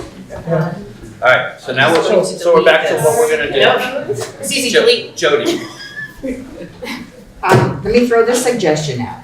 Seeing as the vote is going up on the 21st of May for 2222, and seeing as how some of us think that that would work and some of us think it wouldn't, why don't we go there until March and have a proposal, if it's not working, have a proposal to change it? Where's the 2222 vote happening? That is the default articles right now. The vote, default articles aren't being voted on. The default articles are there. If we vote down this, we end up with the default articles. So they're already voted, they're already gonna, the 222s have happened. So, Yeah, okay. that's And fine. we- and that's what the election is all about, is the 2222. it's to seat those 8 people. So I'm suggesting that we wait those few months until March, but study it, figure out what we want to do, and then if they want to change it, then bring it to the vote at March. I move that. Okay, Oh, that's a motion? Yes, I'm moving that. is there a second? Second. Thank you. I just want to say that I'm concerned about that only in that, proportionality aside, I'm concerned about the fact that we're tasking 8 people to do a whole lot of work. I agree. So I've thought all along that this board should be, this new unified board should be larger than 8 people just to get the work done. Here, So, here. so I'm concerned about tasking 8 people from basically May 22nd to March to have to do that work without assistance. And so I'm concerned about that piece of it. Sean? Yeah, actually, I seconded your motion, but I was thinking, as I did it, I probably shouldn't have seconded it because I don't like the March date necessarily. In other words, we could start working on this, and maybe this could be a friendly amendment to your motion, that the unified board, and I wish I could just use that without feeling like I'm saying We're the gonna wrong change it, name. Sean, come on. Yeah, we'll start working on it immediately, but it's an open-ended timeline. So that's kind of a long, friendly amendment, so, sorry, Kim. So we have a motion on the table that technically has been seconded. Any other discussion on? Well, does Jody have to accept the friendly amendment? Well, really, in Robert's Rules of Order, there's really not friendly amendments unless the body decides to agree on that, is my understanding. So Sean can make that suggestion, but unless we decide to do that, Emily. I think there's been a lot that's put on the table that I'm choosing not to respond to. One comment I would like to respond to, our Guilford board talked about this a month or two ago, and we thought that a 3-2-2 or a 4-2-2 with the extra couple being at-large members would be appropriate. Based on our conversation and what I've heard from the public, my personal feeling as a Guilford community member and with about 3 years serving on the board is that 5-2-2 is most appropriate. And I think a lot of the louder voices are often heard, and I want to make sure that is known in the group. And I support Sean's proposal to encourage the newly merged board to work on this as soon as they see fit or as soon as possible. Other thoughts on what's on the table? David? Yeah, one is that we could table it until Monday and we can schedule our own meetings. That's what we do. Schedule a meeting on Monday and try and set it up. Well, if schedule a meeting Monday contingent upon the availability of the attorney so that we can find out if a 4-2-2 or a 3-3-3 or any of those things are possible. BUHS has a school board meeting. So does Guilford. And so does Guilford. So many of us would be unavailable. Well, it's Tuesday. Anyway, what I really wanted to say is that I think it's an interesting conversation, and we've covered all kinds of different things, and basically people come back to where they started, which is their home point, their point of view. I think that the thing that I've said for a long, long time is going to determine whether we're successful in this forced merger or not, is whether we're able to trust each other. And if you think about when you choose to trust someone, it's not because you know that you can trust someone or you can trust something. It's you don't know if you can. That's what trust is. You don't know, and you choose to do it. And I think that's at some point, if we want to do this without having lawyers tell us what we have to do, and with a lot of the scenarios that people have described here about the destructive impact of these kinds of forced decisions that this law put us into. If we want to avoid that, at some point, we're going to have to just say, okay, we're going to trust you. We're going to trust that you're going to close your school if it doesn't make sense, and you have to trust that we're going to make conscientious decisions that really are in the interest of everybody and not just the railroad taxpayer. And if we can't do that here now, I don't see how 2 months later, 5 of us and 5 of the people here and the 3 other people are going to be able to do it any better. So I don't see any reason to put it off. I think we should just, he said we can do a 5-2 and we can do it voting the representatives in the towns, and that I think is the safest way and the smartest way to go. But you have to decide, you got to trust or not. Other thoughts? Sean? This is a little bit of a non sequitur, but I'll say it anyway. If on Wednesday, the 22nd, Thursday the 22nd. I'm No, sorry, Wednesday. Wednesday, the 22nd, the new board will meet, take its seat and everything. And the first order of business, I went and looked at the agenda. The first order of business is to elect a chair, a vice chair, and a clerk. And I thought, because of this conversation of the unknown of the ultimate complexion of the new board, I think it should be interim, should be included in the chair, the vice chair, and the clerk. An interim, it would only be an interim position because this question has not been answered on the representation, and until it has.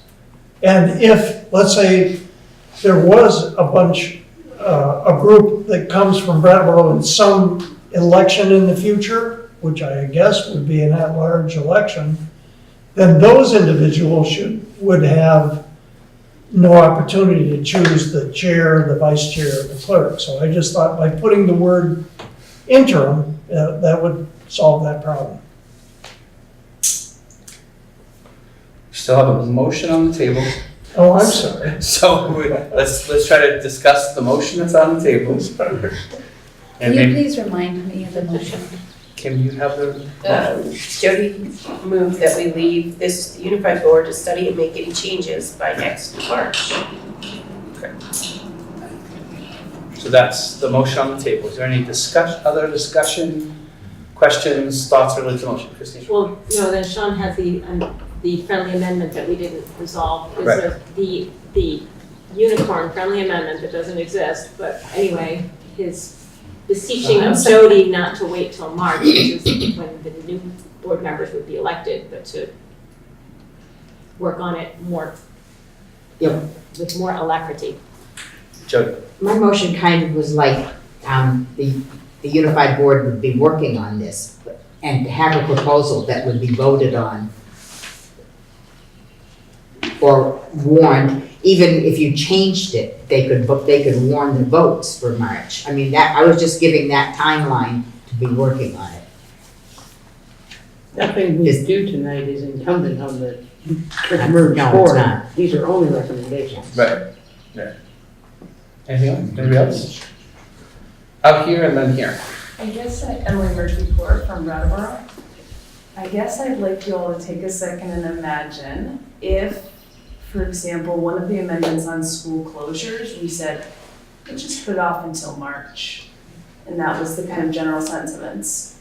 It seems really drastic to be putting something that's so important to Brattleboro and to so much of the population that we're representing off for so long.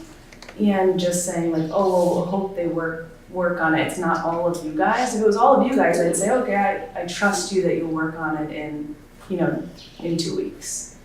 But it's gonna be new people and new dynamics, so I don't know that they'll think that this is necessarily a priority. They won't necessarily have all been here for all the conversations or have your background, and some of you were on the study committees and everything, so you guys have a lot more background in this. So I guess I'd just ask you to think about how you feel leaving this meeting if we were putting off some of the amendments that you found most important to you for another year. Emily? I'm not sure I still understand the motion because, Jody, you said March and then you said voting in March, but if people are voting for candidates, then we'd have to have sorted out much sooner than that. Yeah, we would have to do. Just to reiterate, I still think this should be one of the first items of business for the merge board on Wednesday as the agenda states. Out there? Lyle's clearly overwhelmed. Would anybody on that board be willing to contact Mark about possible configurations? Because That's what Lyle does. It's not. Can she designate that to somebody? Because she clearly only asked one question. She didn't ask about a 4222. Well, we're not 100% sure what she asked, so. We can arrange a meeting, but none of us individually can just. She can't Start designate talking that to to somebody. No. But she said in here, remember? Yeah, and then in the just to clarify that, in the email that went out, she asked us all to remember not to reply all, so that we're not breaking open meeting laws, board members, and that no board member should be contacting an attorney unless directed by the full board. So none of us, unless the full board asks us to do that, can make that, do what you're suggesting. Yes. Oh, might be nice to know. Emily? You had your hand before, and then Jamie. We can't know why Lyle's not here. I don't know if she's overwhelmed or not. We might speculate. There's a lot of work to do. She's at a conference, that's why she's. So she's busy. And we have to be similarly very specific with what we ask Lyle to do. And so we asked her to ask an attorney about a 422. That was a very specific motion. So that's why that's what she asked. I thought it was 522. 522. That's what I'm sorry. Yeah. That's what we asked her. Jamie and then Jody. So I have perceived in conversations with Lyle that she's articulated that she has a lot on her plate, and that has come out in the interactions. And so one of the things I recall from the conversation was that we were curious about that and other configurations, and that we specified that, and that the advice we got back was very specific. And one of the concerns I had going into today's meeting was because I wanted to be prepared for this conversation, and I wanted to have time to review legal advice, and I think legal advice is critical in this conversation, is that I perceived that it has been very difficult for this body to have support staff because we are an additional body on top of all of the existing school boards. And it is a huge amount of pressure and workload for our administrators.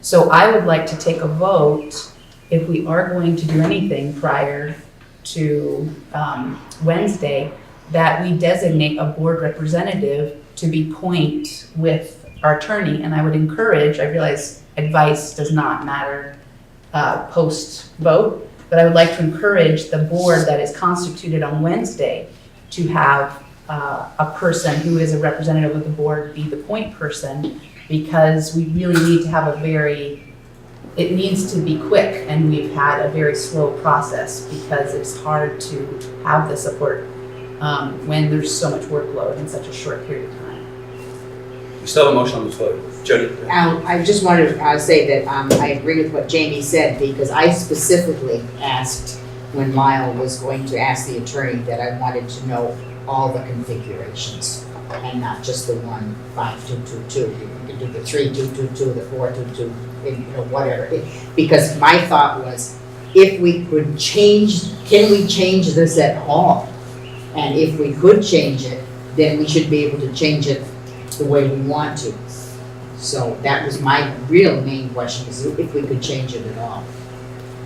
Christine?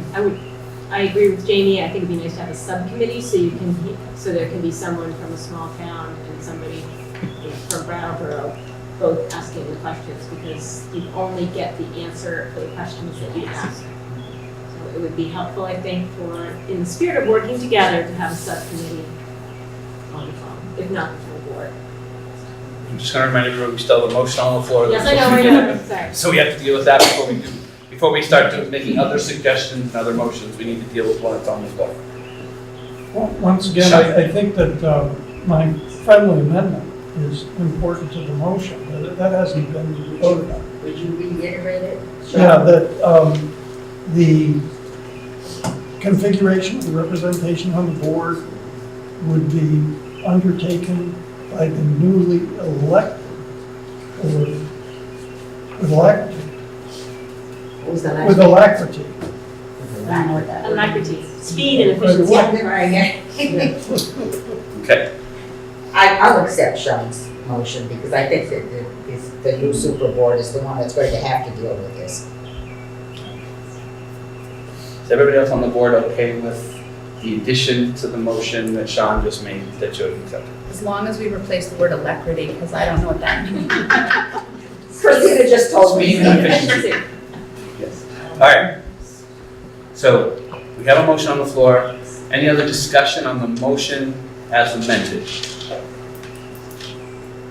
See nothing. Audience, good? Good. All right.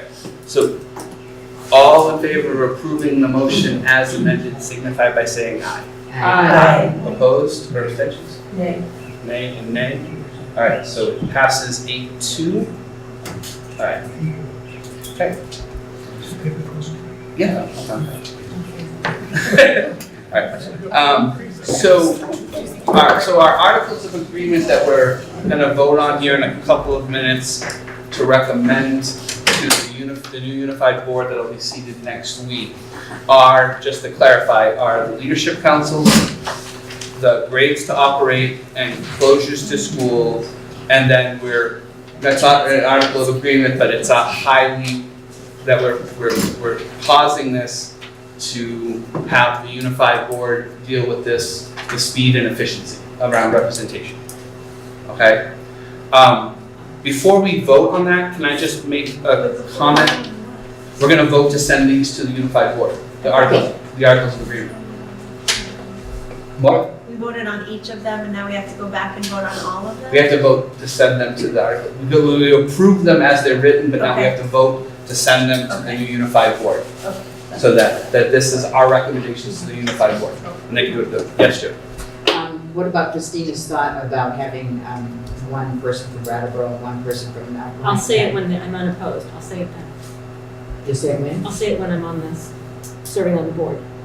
Oh. I'm unopposed. Because Oh, okay, all right. All right. Nobody's running against you? Nobody did. Okay. Okay, so just before we vote on this to send this to the unified board, I know that there's been a question about the June 25th and voting, because the budget has to be voted on from the floor in an open meeting, and that's scheduled until 7 o'clock in the high school gym.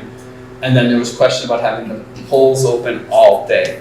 Recommendation came to me today, and I don't know if everybody else got it, but the recommendation that I got from Lyle, and I thought that was interesting. And then I also had a conversation with the Brattleboro town clerk. Admittedly, I did not talk to the other town clerks, but the Brattleboro town clerk, first of all, she said that doing both votes in one day for Brattleboro wasn't an issue because she had enough people to make that happen.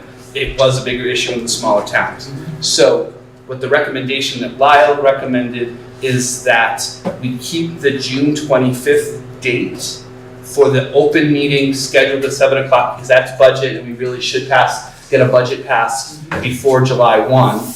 And then we set an election date sometime in July for the Articles of Agreement. An election date? An election date for the Articles of Agreement to the public, because we are approving these to go to the unified board, a vote date. A vote date, but it's an election, a vote date. A vote date in July on the Articles of Agreement that the unified board will approve, because in theory, the unified board could take everything we've done tonight and change it all, in theory. Unless we, well, yeah. And they could do that. So there needs to be a vote on these by the electorate, by the public.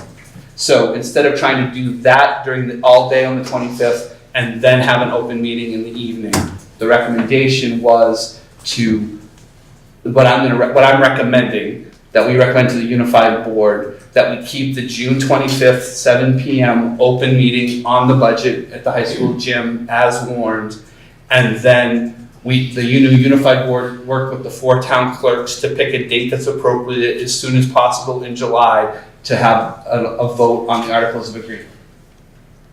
Jody. I would not put it off. I would do it right as soon as we possibly can.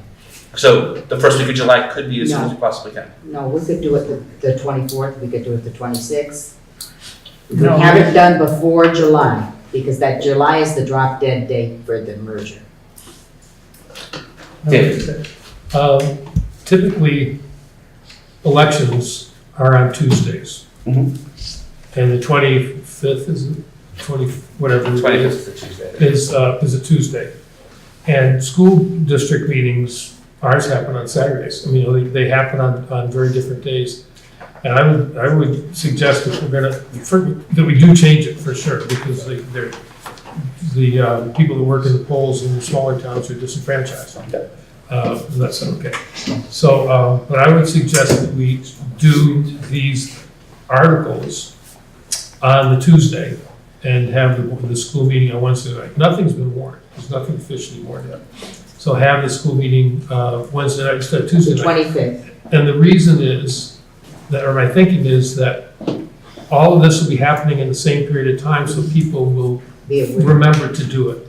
In July, people aren't going to be paying attention. And if you just want these things to go formally in front of the voters and not many people participate or feel any buy-in or any relationship or any ownership of it, then that's fine to do it in July. But it's going to be so far from anybody's mind by July, and I think it's way better to have the votes on a Tuesday, because that's when votes happen, and have the district meeting on the other night. It's still well in advance of the 30-day warning of the budget. Sean? No, I was wondering about the 30-day warning, but I think what you just said is true, yeah. Maybe 23rd. All right. Yeah. Okay. Yes. Carrie Emmett Vernon. Question. Until you have the public vote on your Articles of Agreement, And after next Tuesday, when you have a new board, what is that board governed by? Nothing, or by the default articles of agreement as set down by the Agency of Education? The default article. So as of next Wednesday, you have to live under the default articles of agreement until something new is voted. Mhm. Is that of concern? Yes, I think I'd say it is, it's how we spent many meetings making amendments or adding articles of agreement. I guess my point is, going later might not be a good thing. I just, like I said, I had multiple conversations and wanted to share, so I did.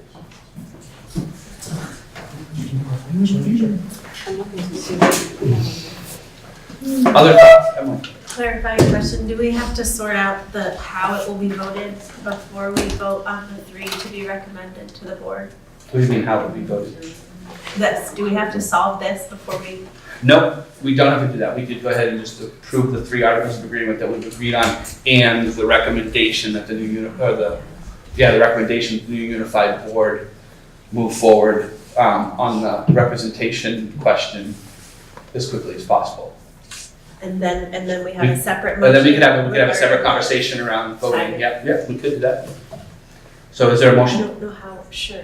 I'm Don't just we trying have to a understand motion what on we're the floor? supposed to do. No, we don't. It was just a point of information that I was sharing. There's no motion on the And floor. I made a suggestion, that's all. Oh, Yeah. okay. Yeah, suggestions and information, that was all.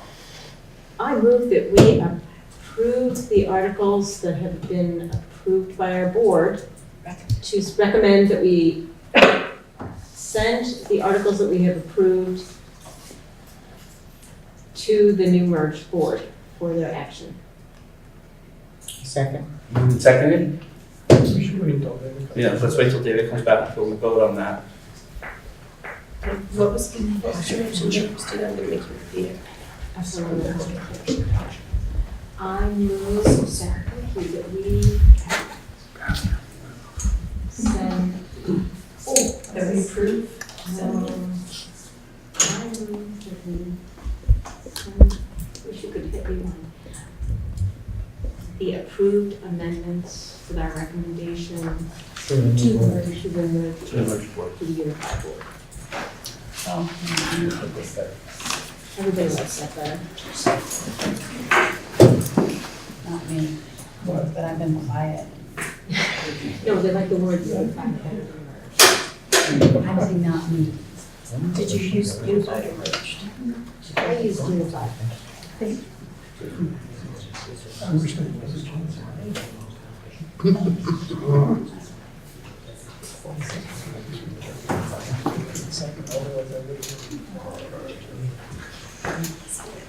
All right, so we'll come back to vote on that.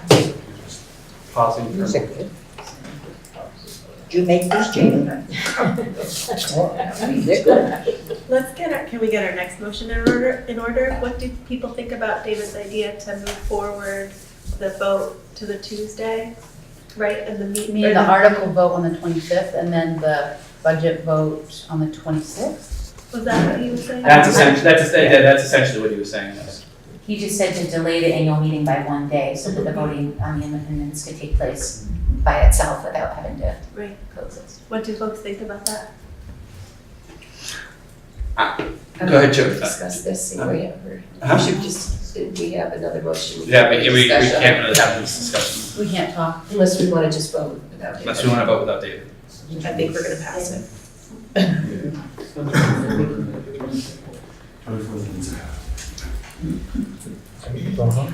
What?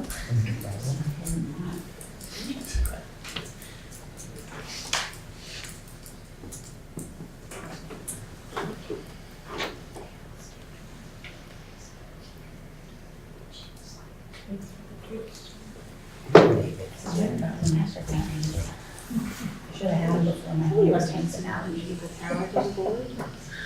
I was wondering if you were just a little missing dinner or something.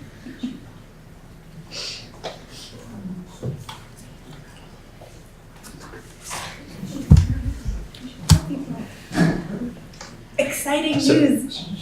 All right, so as as David is making his way back to his seat, Kim, you want to remind everybody of the motion that's on the floor to be voted on? Christina moved that we send the approved amendments with our recommendations to the unified board. Okay, so that's the motion that's on the floor to be voted on. Are we ready to vote? Yes, Jody. Jody, I don't always say that. Jody seconded. So, I have it in the notes. all right, so all in favor of approving the motion, signify by saying aye. Aye. Opposed or abstentions? None? Okay, passes 10-0. Excellent. All right. So now the next question on the floor is David's suggestion, and I don't know if that's going to be a motion or not, to have the vote on the Articles of Agreement on June 25th, and then have the open meeting, or the annual meeting, that's the word I was looking for. The annual meeting on on Wednesday the 26th at 7 p.m. Was that a motion, David? I would move that. Yeah. Second. Moved and seconded. So that's a motion. Discussion on that motion. Christina. I just think it's like getting into the details, I think, as quickly as possible, but by then specifying a date, if there's some good reason not to, for some reason, that we haven't thought, but, just say with Godspeed, with all alacrity to bring these scheduled votes. I think picking a date is a little, we know the players. We're all pretty much aware of what's going on. The vast majority of the people that will be on that board are in this room now and understand the will of the transition. Emily. Clarification again, I'm sorry. We're just recommending the timeline for the unified board, right? Right, they would have to warn both of those votes and those meetings to happen after next week. I agree with what you said earlier about dates that are too far off with too much unknown information. I think that they're going to have to warn this on Wednesday. So in this case, I think it's appropriate that we recommend a specific date. That's mine. Mm-hmm. And I just want to say too, just for my part in it, my thought process on when I heard the thought around postponing the vote on the articles, I thought about it in that when I thought about it earlier today, I kind of thought what happened related to the representation thing would probably happen and we wouldn't come to an agreement tonight. And then I wanted to give the unified board an opportunity to come to that agreement and get all 4 articles to the voters at the same time as soon as possible. So that was my thought process around that, so that could get voted on relatively quickly, relatively soon. But I don't think them having to warn stuff on Wednesday next week for June is going to necessarily give them the time to hash out that piece of it. Sorry. That's okay. Distracted. So that was my thought. Jamie, you had your hand up first. I had one. My only concern was that we have started doing public education around June 25th. So I'm just trying to think of all the press releases we sent out and places it's already been posted as part of the timeline. So I just want to not endanger voter participation in this process. And we've told people associated with June 25th that they must show up at the Brattleboro High School at 7. Childcare will be provided and they will have to be present to vote. Emily, and then David. Could we, what do you think about David swapping the two things then, given that? I think that's a fair point. Even though it's not a Tuesday election, what if for this situation? Well, I'm not sure exactly what was in the Putney one, but I used that as a model for the one that I sent out, and that said that both things are going to happen on Tuesday.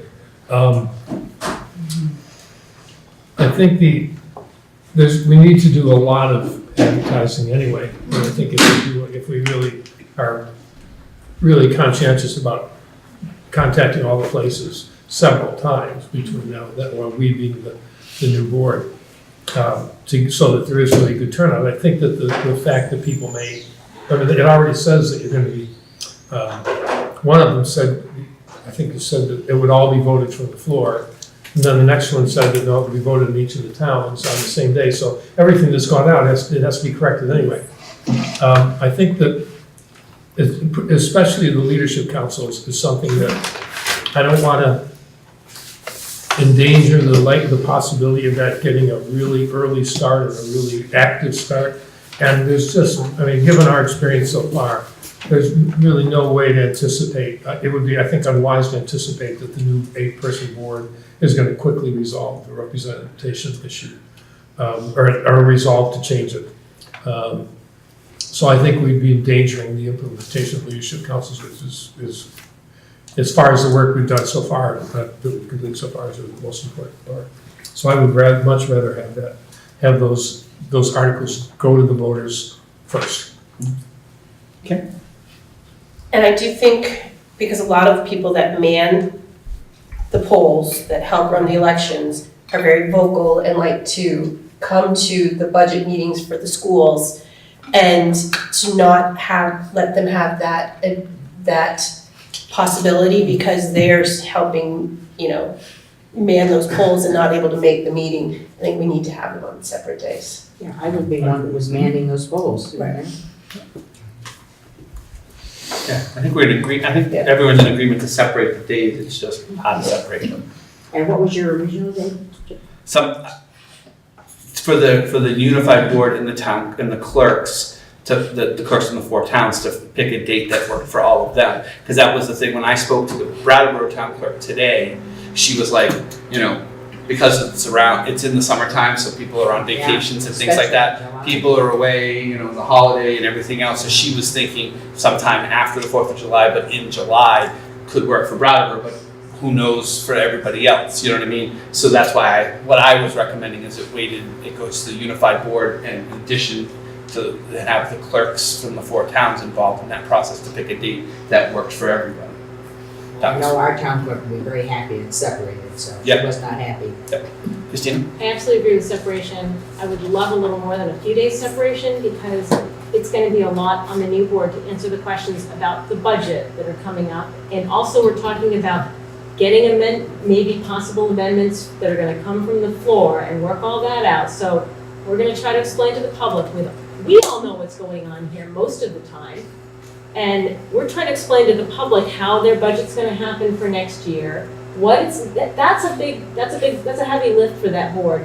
And then we're simultaneously trying to explain the amendments in the same week. Like, that's a lot in my mind. And I think they should be separate, but I think it's a lot to do in the same week, or separated by 2 days. I mean, that's people don't even know who to call at that point if they have a question. So I'd love to see it separated by, a week or a week and a half or something. So like after 4th of July, so we could all take a long weekend and come back and ready to talk about amendments. So you'd want to move the articles of agreement vote? Okay. Yes, no, leave the budget. No. Okay. No, That's fine. fine. That was my question. I'm like, I want to get that done before July 1st. No. I'm only talking about the amendments. Okay. First, in my mind, get the budget taken care of. That's the time critical one. If the other one goes a week and a half, it just gives us a little breathing room in terms of voter education. And, you have to come out twice in a week. People will not have, this is all new. I think, and thank God for Jamie, but we're not the best, PR people. Thank God for you, Jamie. And David. He had the good press list. I stole the lunch from town. Good. Good steal. All right, other thoughts, Sean? So I just wanted to agree with Christina. I think that's really true. And as Lyle said at one of the previous meetings, we can do the articles at any time. So I know David's really keen to get them there, and I think that's a really good thing to strive for, but I think because of the complications, you've got to take a little bit more relaxed. And you do have to consider it's no more than 30, no less than 40 days also. Yep. Any other questions on the motion? Jamie, then Joe. I wanted to make a motion for a date, so what motion are We we on? have a motion on the floor right now. The motion we have on the floor now, if I get Kim, tell me, so I don't get it wrong. Recommend that the unified board have the vote on the articles on the 25th, and have the district meeting on the 26th to approve the budget. So can that be withdrawn? You can, How do we Well, move either through there we, quickly? I think either we vote on it Or you and vote it up or down, or the person who makes the motion can agree to remove it for something else. just to be, that's a friendly vote. So it's, but to be, what you could do is propose an amendment to the motion, we can vote on the amendment. Yes, I would prefer we do it formally. the way we're Okay. supposed to. Jody? So I prefer. So if you're gonna do that. You're gonna make an amendment to his motion? Yeah.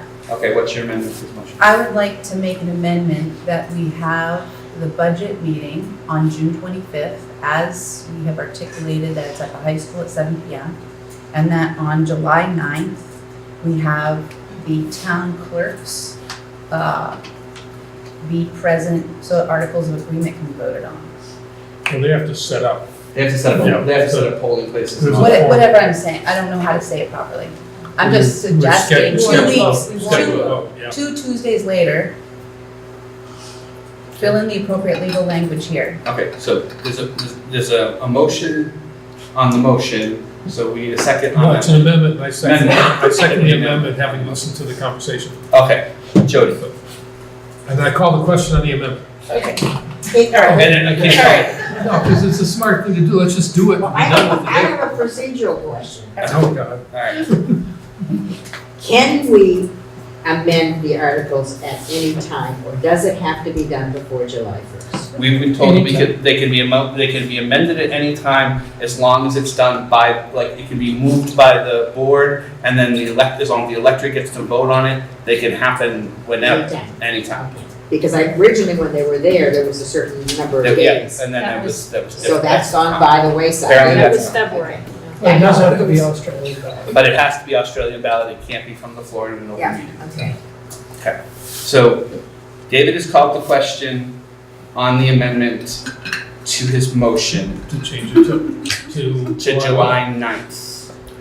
To do the Australian ballot voting on the amendments to the Articles of Agreement, or the Articles of Agreement on July 9th. So that question's been called, so we're voting on the amendment to the motion. All in favor of the amendment of having the vote on July 9th, signify by saying aye. Aye. Opposed or abstentions? I'm opposed. You would be on vacation. No, I don't know what the town clerks can do. I don't know if the 4 town clerks can do that. So picking a date and slamming it onto the town clerks, and now we have said that has to happen. Except said it's our this recommendation. Well, that's is the recommendation. recommendation Yeah. to the. So that's why I was opposed, Yeah. was because I didn't want to put a date on the town clerks without consulting them to make sure that that worked. But if they say it doesn't work, isn't that okay? Not necessarily. They can't really say. They'll agree, they won't say. So we No, can't, if they're all out of town. But this is just a recommendation. Then we have assistant town clerks in the Okay, so that's moved. So now we have a motion. It's just a recommendation. It is just a recommendation. We have time. Yeah, okay, so now we have a motion on the floor to move, to have the budget meeting on June 25th at 7 PM at the high school gym. And So move. that's been moved and seconded, so are we ready to vote on that motion? Okay, looks like we are. All in favor signify by saying aye. Aye. Opposed or abstentions? No. Okay, so it passes 10-0. All right. So I think we're done with articles of agreement. So the only other thing we had on our agenda for yes. I realized we had voted to send all the articles off, but I really wanted the language, the passage of these articles of agreement is in no way intended to be a ratification or legitimization of the legislature's delegation of its powers through Act 46, nor an affirmation of the legality of any action or inaction on the part of the Agency of Education and/or the State Board of Education. The creation and passage of these articles of agreement is intended solely as an act of compliance with the language of Act 46 and the directions given by the state of Vermont. Second. All right, so that was a motion. What? Were you making that a motion? It's a motion. To send, to give that to the unified board? I don't know if it's that language, but I feel like there's something missing here as far as the courts. It says legislature's delegation. I feel like there should be an additional piece to the language, but I want language that is very clearly stating that we are ratifying this and going through this process, which I believe is unconstitutional, and taking away the authority and the democracy of our communities. And I want to make sure that we are demonstrating that we are doing this out of compliance, but also because we've heard from many folks in our schools that we need to move quickly as to not hurt our schools and our children. So what's the language of your motion? It's attached at the bottom of. Well, she wants Yeah, no, but she wants to add something to that, but we. I think I'm asking the body, is there additional language that should be added there? Well, I think that for your purposes, that's a. Then this is the language of my motion. okay, so is there a second to the motion? I seconded. Okay, moved and seconded. Any discussion on the motion? Yes, Emily. I think a lot of people in all the communities have a lot of feelings about Act 46 and the sentiments of Act 46 and the history of implementation. And I don't think that the articles is an appropriate place for us to talk about our feelings about the legislature's Act 46. I agree. I think the purpose of this is because there's a legal question about whether, if a transition board organizes an election and warns a budget and does all those things, that would make the case in front of the state court at this point, and the one that will be brought to the Supreme Court, it will have an adverse impact on the appeal. It will constitute acquiescence and I can't think of what the legal word is. It's basically saying that we're just doing it voluntarily and it's fine. And that's not the case. And it may be for you, voluntarily this is fine, but we'll have a vote, we'll see who it's fine with and who's not. But I think it's gotta be really clear. The only reason that this is here is because there's an legal issue about whether taking the actions that the law requires us to take would also negate some part of the appeal on the constitutionality of the law. And some people don't want there to be any chance that this is construed that way. So that's why that's here. You can vote against it, but that's why it's here. David is correct. And, Tacit agreement, tacit agreement. Tacit agreement. David's correct, and all of our towns voted overwhelmingly against merger. So I think this is very appropriate to do this. There's not, whether the school board has agreed with the towns or not, and a couple of the school boards have not, the towns have voted. And the state has not accepted our votes, as they're calling them community sentiment and not votes. And when we lose the fact that if we vote for something and somebody doesn't respect our votes, we've lost our democracy. And that's one of my main concerns. And this is what's happened in the state. I never thought it would happen in the state of Vermont, but it has happened in the state of Vermont. And it has happened right here in Brattleboro when the school board has refused to accept the town votes. So I think it's important to have something like this. Jamie? When I read the articles in 2017, you guys had worked really hard for a couple years and studied. I read them and couldn't believe what I'd missed. I voted against them. The articles are exactly where the community, they may not be watching BCTV, maybe they are. They may not have watched or looked at all the minutes, but when they get a chance to vote again, oh my God, we're gonna invite them to vote again on this. And if I put that statement there, maybe a couple folks in Putney will vote for them.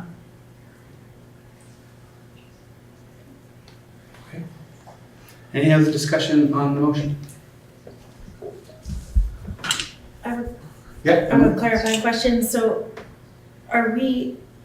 it's not associated with an amendment to a specific, it's not an amendment to a specific article. So is the motion that this be included as a separate amendment to the articles?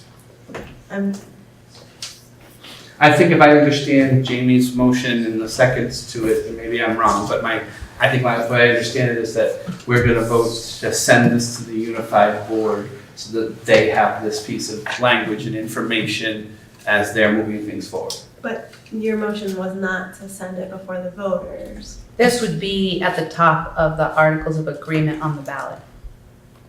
Okay, so that's a change to your amendment. Okay, I can do that.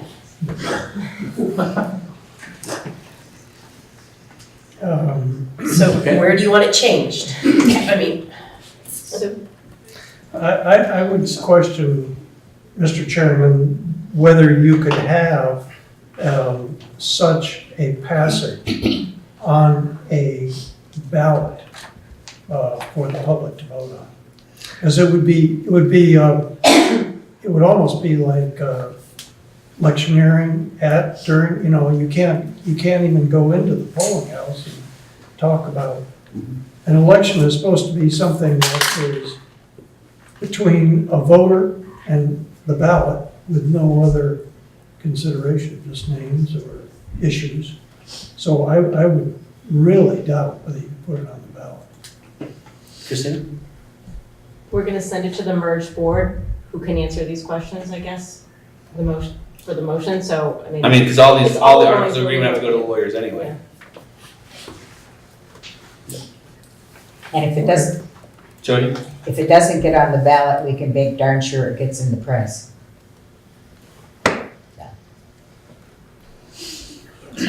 There?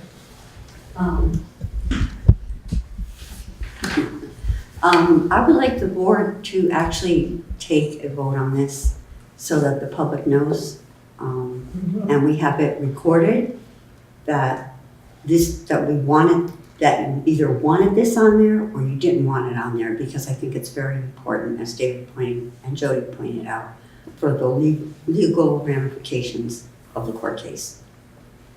Well, and because there's a motion, we have to vote on it anyway, so. Can I withdraw my motion and make a different motion? You can withdraw any time. Yeah, you can withdraw your motion, yeah. So I withdraw whatever motion I made and say that I would like that this language be recommended to the Unified Union Board to be included on the ballot, and that we approach legal counsel to find out about if that is possible. Is there a second to that motion? I'll second it. Moved and seconded. Okay, any discussion on the new amendment related to this language for this language? Yes. Can you just explain if the intention of the language is just as a legal protection so that it doesn't imperil the court case, why is it that it's gonna be on the ballot? Why is that the place? I'm just wondering what is the legal structure here where the ballot is the place for that language? Because I'm drawing this, I'm not a lawyer, so this is what I'm imagining. Here I come, I pick up my ballot and I check yes, I check yes, I check yes. And so all of a sudden, I've complied, I've agreed, I've gone through the process of saying that I am somebody who is here to say that I am bringing in the new bylaws and rules by which we merge. I am agreeing to it. So I want to be able to say, the passage of these articles is in no way intended to be a ratification or a legitimization of the legislature as I hit check, check, check. So maybe I'm not understanding the case. The voters are the plaintiff in this case? I am not a lawyer. Thank you for asking a question. Are you asking me? Yeah, well, I mean, it sounds like that's what you're getting at, right? I'm imagining what I can imagine. And this is as far as I can go. So this is, I know that this is something that's being done statewide because there is concern that the vote on the articles is actually an acceptance of this and a legitimization of a process by which many of us are being forced. Right, I understand that. I just was wondering, legally speaking, why the ballot is the place for that and not any other. That's why I made the recommendation to go to the attorney for It seems like review. Christina has a. Okay, Christina? I just think the idea is that when a voter goes to vote, that they're being clear, that they're not giving up their rights. That's all. I mean, I think that's the idea behind it. Let's go up here. But doesn't that suggest that needs to be a separate article that voters could vote to indicate that, in fact, That's what we'll ask the attorney. Yeah. because otherwise you're essentially backing people who like the merger into expressing disapproval, implicit disapproval of this. When I read that, We'll see. Okay, the result was Kelly. I wouldn't say that it necessarily says that they don't back it. I think it, the way I read it is it's saying that they're not making a comment on it. I mean, that's the way I see it. Okay. Other thoughts on the motion? I was gonna call a question, Mr. Chairman. Okay, so you're calling the question. All right, so we have to vote. So Wait, can you just read the motion? Mr. Chairman, yes, just a procedural point. When a question is called, that's a motion to end debate. That requires a 2/3 vote of the body to end debate on a question. It's not something that happens automatically because somebody says it. all right. So let's vote on calling the question. Are we ready to see? Are we ready to cease debate on the question? Were there any hands up when that got called? Doesn't matter. Somebody can call the question now. We have to vote to call the question. So we're voting to call the question to then vote on this. All in favor of calling the question and voting on the amendment signify by saying aye. Aye. Opposed? No. Abstentions? No. Okay, so it passes 9-1. So we've called the question, so now we have to vote on the amendment. Kim, do you have the amendment that you could read together? I'm not asking, I'm asking you to do. If you don't, that's okay, we'll figure it out. I just had, Jamie, seconded by Jody, moved that this language, the nice little passage, I'm not gonna read that again, be recommended to the new unified board and that we ask legal counsel if it can be added to the ballot. Okay, so that's what we're voting on. Sounds good. So, all in favor of the motion signify by saying aye. Aye. Opposed? Nay. Nay. Okay, abstentions? All right, it passes 6-4. Okay, all right, I'm gonna cry. are we done? I don't have a tissue. Are we done on the articles? We're done on the articles. So the only other thing on our agenda for tonight is voting, or the budget, moving the budget to the unified board. So is there a motion? so moved. Okay, is there a second? I'll second. Moved and seconded, discussion on it, yes, Jim. Do we have any answers to David's questions from the other night? Christina? I don't know, but Christina might. Oh, but the agreement was that the unified board was gonna be able to act on that and we would have amendments from the floor because Frank couldn't work on it. Okay. Right. And so that was the All right, agreement I that it couldn't came to. remember. Yeah. Thank you. Okay, Nice to have a younger mind. Shouldn't we have the number in there, Mr. Chairman? we probably should. It was 50,000 something, right? Yeah, 50,000. We should have had Let's We all vote yes. We all vote yes. let Sean read it in front of him. Sorry about that. Sean, what's the exact dollar amount? The exact dollar amount is $50,172,299. All right. Joey, that's been moved and seconded. Any other discussion on, So who moved and seconded? Christina moved it, Jody seconded it, Okay. To send it to the. to send it to the unified board. Any other For discussion answers for questions. on the budget? Here's up front. Franz Reichman, Brattleboro.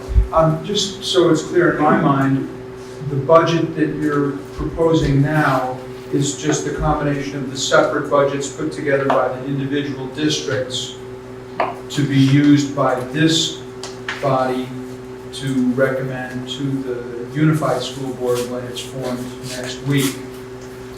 So that's where this is settled. Now the unified school board, just again, point of clarification, they will have to act on this basically the very first day that they're in existence in order to meet the deadline for the vote to take place at the end of June. Yes. So this is just a matter of opinion, I guess, but do we think it's realistic that the unified board will make any changes to this budget at its first meeting? Well, I think I can say too that at our last meeting on Monday, there was a lot of discussion about this, and there was a lot of clarification requested from the business office that couldn't happen before tonight, and maybe not even happen before next week. So the suggestion was that we send this to the unified board. They start looking at it. At that point, they may or may not make some changes to it, but any changes, because it has to be warned immediately, would be made from the floor the night of June 25th. And then that would be where any sort of changes to the budget would be made. Yeah, the only thing I'd add is that we talked about the unified board actually proposing the amendments if there were reductions that were identified. You have any suggestions? Oh, no, I'm just trying to make sure that I understand what the procedural steps are. It's not clear to me how this information is also going to be communicated to the public in a way that permits them to assimilate it before the vote takes place on June 25th. Normally when we go through the budget process, there's a whole series of meetings and hearings and proposals and testimony, and it's not clear to me how that's going to happen, but it's probably not clear to anybody, so. Emily. And that has happened in all of the towns about their portions of the budget. Yes, for the people in that town, Right. not for the people in the other towns. Jamie? So your name's Franz, right? Yes, it is. So I can't wait to work with you to help this new body and the state of Vermont figure out how to put democracy back into this process.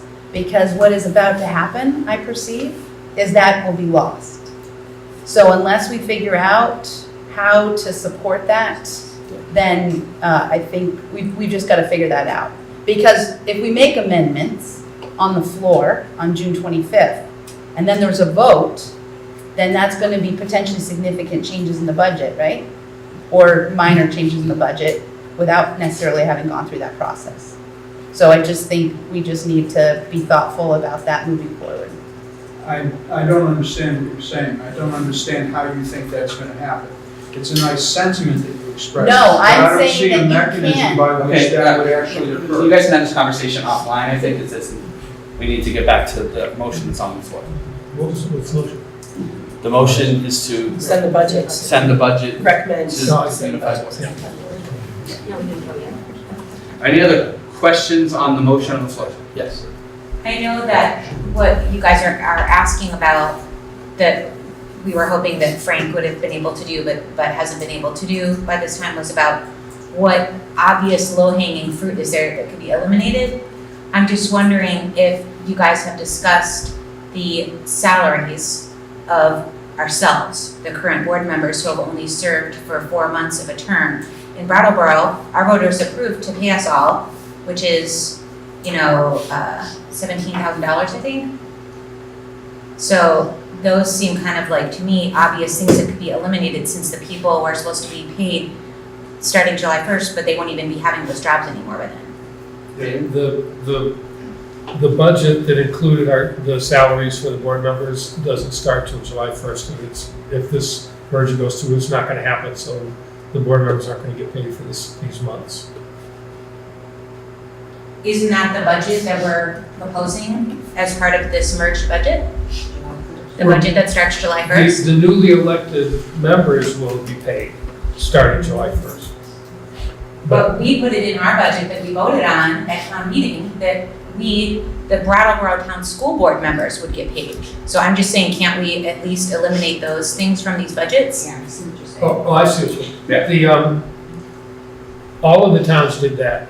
Right, And so all of that's what that- I'm saying, yeah. there's like a nice That was one of the suggestions. $17,000 from our town and whatever smaller amounts, I know they don't pay as much in the other towns, I don't think, but that's at least something that seems obvious that we could be like, Well, and that would be part of the debate for the new unified board. I That's one of think the things- actually I had a discussion with Frank about this, and for some reason, because of the fiscal year, we will not get paid for those. It's already eliminated. It should be. They had, something didn't quite work that way. Okay, I mean, I think we're in talking our about town, different things. no, I know what she's talking about. She's talking about the individual town boards, like mine for Putney. Yep. And apparently, that pay period wouldn't have started till July 1st. And because we're dissolved before that pay period starts, we wouldn't have gotten paid anyway.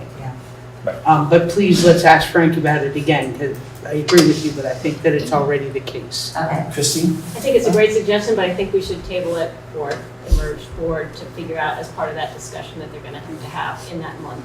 Well, I just thought that you guys might want to recommend it since it's your own salaries that are being taken away.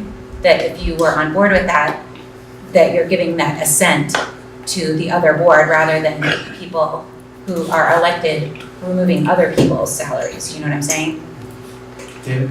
One of the things that I asked last week for Frank to look at is to take all of each of the towns, put an amount into their school board budget. Ours includes $15,000 for a lawyer, a bunch of other things that are in there. It's about 30,000, it's a lot of money in ours. And I asked him to take all of those, put it all together, see how much that came to, and then see how much it's gonna cost for the new board that gets elected, and then take the difference and take it off the budget. And I think that's what you're saying. Did I understand right that you guys were saying that he wouldn't have that information in time for the Wednesday meeting?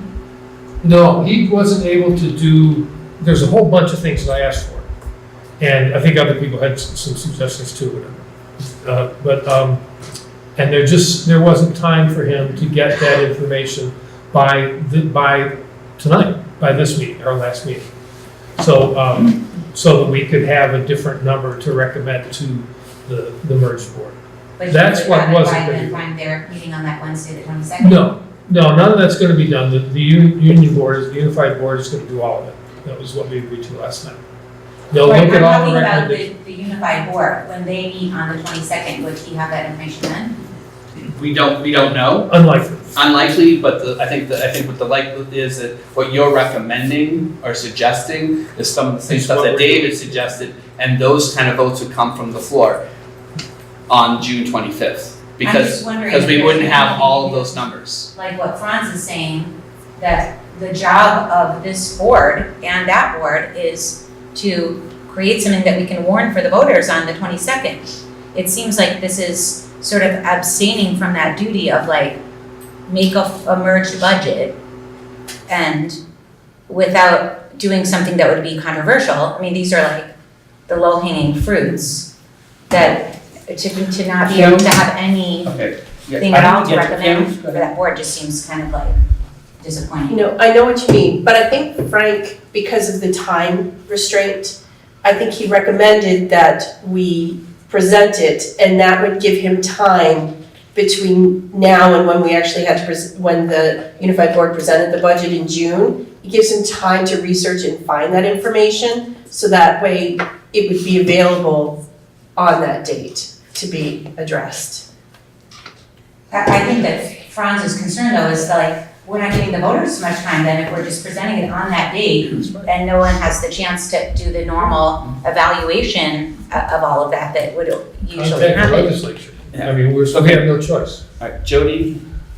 I think, Robin, is that the budget will be presented on the 25th as it is now, unless the merged board changes it.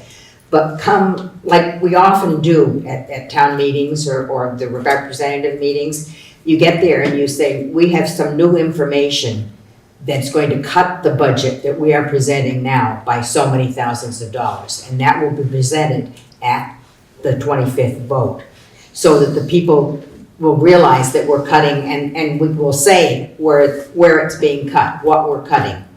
But we didn't have that information until after we had to warn the meeting. And that happens frequently at meetings. And it's better if we cut it than raise it. I understand that, I'm just looking, I was hoping there was gonna be some ways that we could put in on the 22nd so that we had the chance to let voters consider this instead of doing it all on the day of the meeting, but it sounds like that just isn't possible, is what I'm hearing, so. Well, maybe some of the information could be presented earlier Yeah, because you're gonna have, before a meeting, you're gonna have, the pre-meetings too. Information sessions. Information I mean, in meetings. theory, there'd be information sessions Yes, before there should be. the June 25th meeting, so those discussions would be happening. They should have the information by then. All right. We can't push the business office any more than we're already pushing them, unfortunately. So we have a motion on the floor to send the merged budget to the unified board. Is there any other questions, thoughts, concerns related to that motion? Are we ready to vote? All right. All in favor, signify by saying aye. Aye. Opposed or abstentions? Seeing none, we pass 10-0. We've done pretty good tonight with the 10 zeros. Not completely, but. All right, is there any other business or anything else that we need to do before we adjourn for this? Yes? Mariah, I'm from Brattleboro. So first I wanted to thank everyone. I mean, you put in already 3 hours tonight and had some pretty interesting debates going on. So thank you for what you're doing for the children in our district. But I want to go back to, Emily made a suggestion back when we were talking about legal counsel about a recommendation to the new unified board to continue representation around Act 166 for pre-K partners. And I would love for that to, I don't know if you have to make a motion or what, but I don't want it to fall in the cracks. And so I don't know how you need to move forward with that recommendation. I saw a lot of people shake their heads, but it just kind of went by the wayside. So I wanted to follow back up on that. Good advocate. Yeah, we can't have that discussion because we didn't warn that specifically. It was in the Articles of Agreement related to leadership councils to include those pre-K and other those other contracted partners to do stuff. But I think that would be something that should go to the new unified board to have that discussion about at one of their meetings. Because in theory, that unified board, in my opinion, I don't know, but in my opinion, in theory, after next Wednesday, when the unified board is seated, they will start scheduling meetings for the remainder of this academic year and keep going, because there's still plenty of work to do. I'm a little hazy now. I don't remember saying that, but just, I like what you said. To reiterate, it's true we can't do anything, but you can contact the chair as soon as there's a chair and ask to be put on the agenda. Okay, so Yeah. Keep coming. sorry, can I talk? Yeah. So by you saying you're recommending like me to go to that meeting too? And then talk to Okay, that's whoever fine. the unified chair is to then get that specific item on their agenda for having a discussion, debate, whatever. Okay, thank you. Thank you. Yeah, thank you very much, appreciate that. Anything else to come before us? Jody? I want to say that it's been fun. Dealing with it. It's been interesting and it's been fun, and I like the people that are on this group, and anything that I've said in the past is nothing personal against anybody. It's been a good working group. We've been able to work out some disagreements and some agreements, and I hope the unified board acts in the same manner. Thank you, Jody. I want to say too that. And thank you for chairing. Thank you. I just want to say too, I'm kind of echoing what Jody said for myself, that this is, for me, being appointed to the study committee sort of against my will and having to be part of that process, that this has been 4 years in the making, and I hope that whatever happens after the election on the 21st, that the 8 people that are seated on the 22nd can start the healing process and can begin to help all 4 of our towns to move forward what's in the best interests of our kids, because I'm really concerned that since the transitional board has started, I've heard more negative things than I've heard in the entire 4 years prior to this. I'm getting a lot of nastiness from people. Well, And that's sad people to me. are mad. They are mad. But And you can't forget the 5th town that's part of this whole thing too, Vernon. And may they stay with us. that's a whole other process. Mr. Chairman? Yes. Could I make a motion that when the Unified Union Board takes a seat on the 22nd and is sworn in and votes for chair, vice chair, and clerk, that the word interim is put before those three positions. I don't know if we can do that. Well, it's a recommendation to the board. Right. It's the same, just like the Articles of Agreement, just a recommendation. Is there a second to Sean's motion then, I guess? I'll second Sean's motion. He seconded mine. Okay. That usually have to talk The about reason it. I say that is, can I speak to my motion? Sure. The reason that I would like to have that done is because of the big question around representation. So if there is a big change in the representation, then there will be no more interim chair, vice chair, and clerk, because it'll be voted on by all the people on the board. Kim, I understand. I don't think that's a good idea, just because it doesn't seem to give power to them, and we are 222 right now, and that's what we are, and that's what we're voting on, and that's who's getting elected, and we need to just, who knows when the representation, if it will or will not be changed, and we need to just give power to the people that have been elected, and they become chair, vice chair, clerk, no interim, they're it. Well, Sorry, let us talk. We're doing that, speaking of order. Robert's rules allows for a motion to reconsider on any vote, so you could have a motion to reconsider the chair if the board is constituted. And that would be, that could come from anybody on the board. Oh, I see. Yeah, So Okay, then there- I withdraw my motion. I'll withdraw my second. All right. Any other business that needs to come before us this evening? I just wanted to, Yeah, go ahead. this is my first time serving on a school board, and I'm trying to learn from all of you. And I just wanted to say thank you for I came to this with a lot of passion and a lot of concern, and I felt really respected. And I just wanted to say thank you. Thank you. Anything else this evening? You are respected. On that, I will move to adjourn on that next one. So move in second. All in favor? Aye. Opposed or abstentions? All right, we're adjourned. Thank you all.